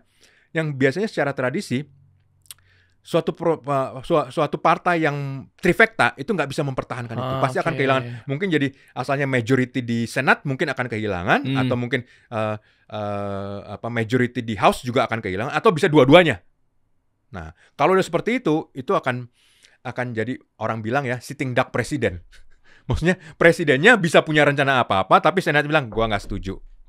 Ketika voting kalah. Nah itu yang pernah terjadi misalnya dengan George W. Bush. Oh pernah ya? Pernah. Jadi dia di sitting duck. Sitting duck ya udah jadi bulan-bulanan kongres aja. Kongres. Jadi gini, kongres itu Amerika itu terdiri dua bicameral. Jadi satu adalah Senat, satu lagi House. Nah, jadi kongres itu gabungan dari dua. Kalau Senat itu urusan dengan luar negeri, House itu lebih pada urusan keuangan. Oh, ini nyambung nggak ya? Saya agak mundur lagi nih. Kan anak-anak kripto bilang katanya hati-hati November gelap, hati-hati November. Beneran mereka pada Timothy ambil portofolionya 50%, Kalimas Sada dan seterusnya itu cuma 30%. Pada ngelepas. 2026 loh masih masa. Bukan ini bukan. November ini. Bukan. Oh, ini kirain fenomena halvingnya anak-anak kripto. November ini. Itu ada cycle yang saya juga tahu mengenai itu. Tradisi halving itu selalu akan ada correction dan koreksinya bisa tajam. Iya, cuma katanya agak berbeda nih yang sekarang. Terus tiba-tiba November. Saya pikir November yang ini. Enggak, ya election November nanti tahun depan. Nah, jadi kalau kan dia lagi bicara mengenai Donald Trump ya. Dan saat ini yang terjadi adalah trifectanya. Trifectanya mungkin bisa akan terganggu, dan itu yang sebenarnya bagi semua orang menjadi penting karena gini. Keputusan tarifnya Trump ini itu pada dasarnya bukan kewenangan eksekutif. Di konstitusinya Amerika disebutkan itu kewenangannya Kongres. Loh, kok eksekutif nggak punya hak? Gimana? Lah kan dia eksekutif. Iya, eksekutif itu cuma pelaksana atas apa yang sudah disetujui. Jadi ini ya, kalau kita baca US Constitution ya, Konstitusi Amerika ya, Artikel 1 Section 8 Clause 1 pertama. The Congress shall have power to lay and collect taxes, duties, imposed, and exercise. Jadi yang punya hak untuk menetapkan tarif itu bukan presiden, Kongres. Itu satu. Nomor 2, Artikel 1, Section 7. All bills, jadi undang-undang pendapatan ya, all bills for raising revenue shall originate in the House of Representatives. Bukan presiden. Nggak ada haknya berarti ya. Jadi orang akan nanya, lantas kalau dilakukan Trump ini apa? Yang dilakukan Trump saat ini itu pakai satu klausula keadaan darurat. Berarti dia melampaui. Berarti Pak Prabowo nih bisa gertak balik dong. Berarti dengan dia ngancam-ngancam kayak gini sebenarnya dia nggak punya hak dong. Ya, tapi kan urusan kan udah tuh Kongres ya. Iya, urusan Amerika yang tentukan Supreme Court-nya Amerika, kita nggak bisa mempengaruhi. Jadi tapi bahwa ini ada dalam konstitusinya Amerika disebutkan. Jadi ini kalau digugat, ini bisa kejadian bahwa tarif ini batal. Kenapa? Nggak berdasarkan persetujuan Kongres. Kongresnya udah tanyain belum? Pak Trump, coba tanya Pak Trump. Kongres udah tahu, udah setuju apa belum yang gini? Dulu permisi nggak sama bisa kejebak di situ dia tuh ya? Iya. Wah, ini Pak Prabowo nih atau Pak Erlangga Hartarto mesti ketika datang ke sana. Nah, itu makanya. Ini bisa buat bahan negosiasi nggak? Karena kemarin alot katanya. Negosiasi kita katanya mentah lagi ya? Kalah lagi? Ya balik lagi. Karena begini, Trump waktu bulan April kan bilang akan dikasih waktu 90 hari. Ada berapa ratus negara. Yang selesai cuma 3. Emang crowded banget. Dan ada banyak hal kompleksitas itu. Nggak akan selesai ini. Jadi sekarang kan dimundurin jadi 1 Agustus kan. Iya. 1 Agustus. Ini bisa kemungkinan mungkin dimundurin lagi. Bisa dimungkinin lagi. Kalau misalnya ternyata habis itu ternyata ada yang menggugat mengenai ini. Ini apa betul Presiden Amerika punya kewenangan untuk menetapkan tarif? Dan ternyata oleh Supreme Court, iya emang nggak punya. Copot semua itu. Ada tapi di media kita nggak ada pernah bahasan satupun. Nggak pernah. Bahwa ini tuh melampaui kewenangannya. Ada di konstitusi Amerika. Berarti senjata kita dong kalau buat nanti kita coba nego lagi. Ya bisa jadi dong. Bisa, cuman ya. Karena kemarin kita kalah mulu. Ya nggak kalah mulu sih, maksudnya kayaknya alot-alot aja gitu loh. Ya, tapi balik lagi ya. Di sisi lain, ini juga perlu kita lihat di sini bahwa apa yang disebut sebagai tarif itu adalah pajak yang dikenakan Trump terhadap warga Amerika. Jadi sebenarnya kita tuh dampaknya nggak langsung. Jadi maksudnya begini, sekarang kan Trump memberlakukan pajak atas berbagai macam, yang produknya Inggris 25%, yang Indonesia 32%, yang 35%. Bahkan ada Brazil 50%. Ya, seperti itu. Ya, itu bukan itu udah pada sebenarnya dia lagi menghukum warga Amerika yang mau beli produk Brazil. Jadi bayarnya lebih mahal. I see. Dia akan menghukum menghukum warga negaranya yang mau beli produknya. Cuma kan dampaknya ke kita juga. Lo niatnya kan enggak. Orang-orang Indonesia misalnya yang ada di Amerika, dia mau menghukum orang Indonesia misalnya di sana. Tapi kan nantinya kan dia akan bawa ekonomi ke keluarganya dia di Indonesia agar ekonomi berputar di kita. Iya, betul. Nah, kalau dia nggak jadi belanja di sesuatu di sana gimana? Tapi ekspor kita ke Amerika itu cuma sekitar 2% dari total ekspor kita semuanya. Eksposur Indonesia itu rendah. Yang bahaya itu seperti Vietnam. Kenapa? Dia dependensi terhadap Amerikanya besar sekali. Padahal employment, cap lapangan kerja di industrinya itu sangat terserap besar sekali di Vietnam, itu sangat tergantung pada itu. Kita lebih banyak dagangnya dengan sesama ASEAN, kemudian dengan China, dengan Australia. Ya kalau gitu nggak usah takut lah. Emang nggak perlu takut. Cuma kan balik lagi tarif Trump ini. Ya udah kita misalnya ngancam BRICS ya kita sepakat kita main di ASEAN aja. Nah, maksudnya gini, ya biarin aja Trump ngehukum warganya sendiri dengan untuk bayar lebih mahal. Kita juga nggak bisa ngapa-ngapain. Makanya waktu itu ada pertanyaan bilang, udah kalau gitu kita harus retaliate. Nggak perlu. Ngapain kita retaliate? Masa kita mau menghukum warga kita sendiri? Biarin aja. Trump lagi bikin kesalahannya apa? Dia bikin biaya hidup di Amerika menjadi lebih mahal dari seharusnya. Oh, dia malah bisa kalah ya, malah bisa Nah, itu dia. Makanya sebenarnya satu hal kenapa Demokrat diem aja ya. Nih partai dia lagi bikin kesalahan sampai nanti November 2020. Dia megang tar. Nah, makanya atau partai Amerika, Elon Musk atau siapapun. Makanya Napoleon pernah bilang, kalau lawan kamu lagi bikin kesalahan, jangan diganggu. Oh iya. Ini cost per akuisisi gratis. Iya dong. Ya kan kita nggak perlu ngeluarin cost per akuisisi. Nyewa-nyewa oposisi, nyewa-nyewa buzzer, nyewa-nyewa demonstran. Biarin aja ya. Biar dia kepleset sendiri gitu ya. Dia lagi nyelakain warganya sendiri. Ujung-ujung nggak kepilih gitu ya. Iya, ujungnya kan ke sana. Buat next. Kita perhatiin ya. Presiden Amerika sejak kayaknya tahun 1970-an kali ya. Periode keduanya semuanya pada jelek loh. Mau kata Obama periode keduanya lebih jelek daripada periode satu. Mau George W. Bush periode keduanya lebih jelek daripada periode pertama. Ronald Reagan lebih jelek. Bill Clinton lebih jelek. Ini periode keduanya siapa? Donald Trump lebih jelek dari yang pertama. Itu udah tradisi. Tapi ada yang periode keduanya bagus di Indonesia, SBY. Tapi kan dia bukan presiden Amerika. Saya mau nyambung-nyambungin aja, karena saya mau nasionalisme aja. Pak Jokowi juga bagus. Kenapa Anda ketawa? Anda nggak boleh ketawa. Presiden kami itu. Ya kan? Kira-kira itu. Mantap, Pak Poltak. Seru banget nih ngomong ekonomi makro sih. Maaf ya teman-teman nih, gue jadi ikutan bablas nih. Gue tadinya niatnya pengen gimana caranya jangan Anda sih ngobrolnya. Lu kok disalahin gue? Ya mudah-mudahan nggak apa-apa. Pelan-pelan audiens mikro biar eskalasi. Kan kita kan katanya optimis pertumbuhan 8%. Kan siapa tahu leverage dari kontributornya pelaku ekonomi mikro, ekonomi syariah, ekonomi kreatif, semuanya lah ya. Itu mungkin pede nggak 2% kalau dengan literasinya sudah sampai. Kita perbaiki 1-2% aja, 1%, ya 1,5% aja. Ya, bantu untuk kontribusi. Betul. Saya 8%. Sangat encourage ya tadi ya, yang muda-muda gitu. Mulailah berbisnis. Anda kan mungkin kecewa ya, gue gak akan pernah bisa beli rumah. Ya udah nggak apa-apa, nyewa aja rumah, tapi kamu berbisnis. Wah keren. Mana? Kenapa? Itu makanya saya bilang tadi kan, ini baru bicara Jakarta yang 0,23% ya. Ternyata di seluruh Jawa itu semua juga pertumbuhan penduduknya itu lagi di bawah yang 1%, yang di atas 1% itu cuma Banten. Banten dan Jawa Barat. Jawa Tengah, Jogja, dan lainnya Jawa Timur itu semuanya di bawah 1%. Jadi bagi anda yang kagak sempat dapat properti, sabar aja, udah nyewa aja dulu. Nanti akan ada properti yang juga jatuh. Kenapa? Jumlah penduduknya lagi melambat, ini akan menurun. Oke. Berarti gimana? Bitcoin? Enggak bisnis lagi. Doing business mau sekecil apapun. Kan mesti butuh duit, daya beli melemah. Ya Bitcoin aja, biarkan lagi. Ya, saya bisnis. Ya, tapi lama. Ya kan semua juga perlu sabar. Sabar itu kan yang mungkin bisnisnya jadi meme besar. Coin, altcoin ngebut, Pak. Lah, semua ya, tapi kan balik lagi kan yang saya bilang tadi, Kahneman. Yang dilihat kan ngebutnya ke atas, ketika ke bawah terkencing-kencing nanti lagi. Tinggalin. Ya, asimetrik.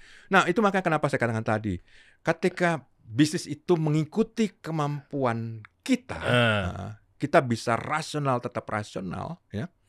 Memang itu bisnis itu dihitung ukurannya minggu, bulan, tahun, kita bisa mempertahankan rasional kita. Saya juga cenderung melihat bahwa orang yang spike-nya tajam, ya, ini misalnya seperti tadi kan, spekulasi atau yang lainnya, itu jarang jadi bisa berpikir jernih. Ya makanya biasanya kayak gitu kebanting lagi. Gitu. Ya, mendingan dari awal duitnya buat bisnis kan. Walaupun kecil-kecilan ya nggak apa-apa gitu. Apalagi sekarang kan platform digital kan banyak sebenarnya. Jadi banyak hal yang bisa dihemat, banyak hal yang bisa diutilisasi, bisa lebih efisien, bisa ngejangkau pasar yang lebih besar lagi. Tapi yang penting kan unik. Kenapa? Segala barang juga ada dijual di elektronik. Kita cari keunikan kita ada di sisi mana. Gitu. Nggak kerasa loh ngobrol Pak Poltak nih, ekonominya saya seru sekali.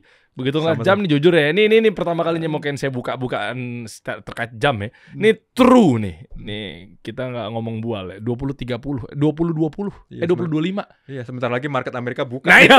Justru saya bridging ke jam ini bentar lagi market Amerika buka. Saya tahu Anda pasti akan sibuk dan pasti akan Anda bermarket hari. Enggak. Capek juga lah kan. Setiap hari mantau ini kayak kerjaan. Terima kasih banyak. Sama-sama. Nanti kita update lagi. Senang bisa hadir di Kasih Solusi. Kita kasih solusi.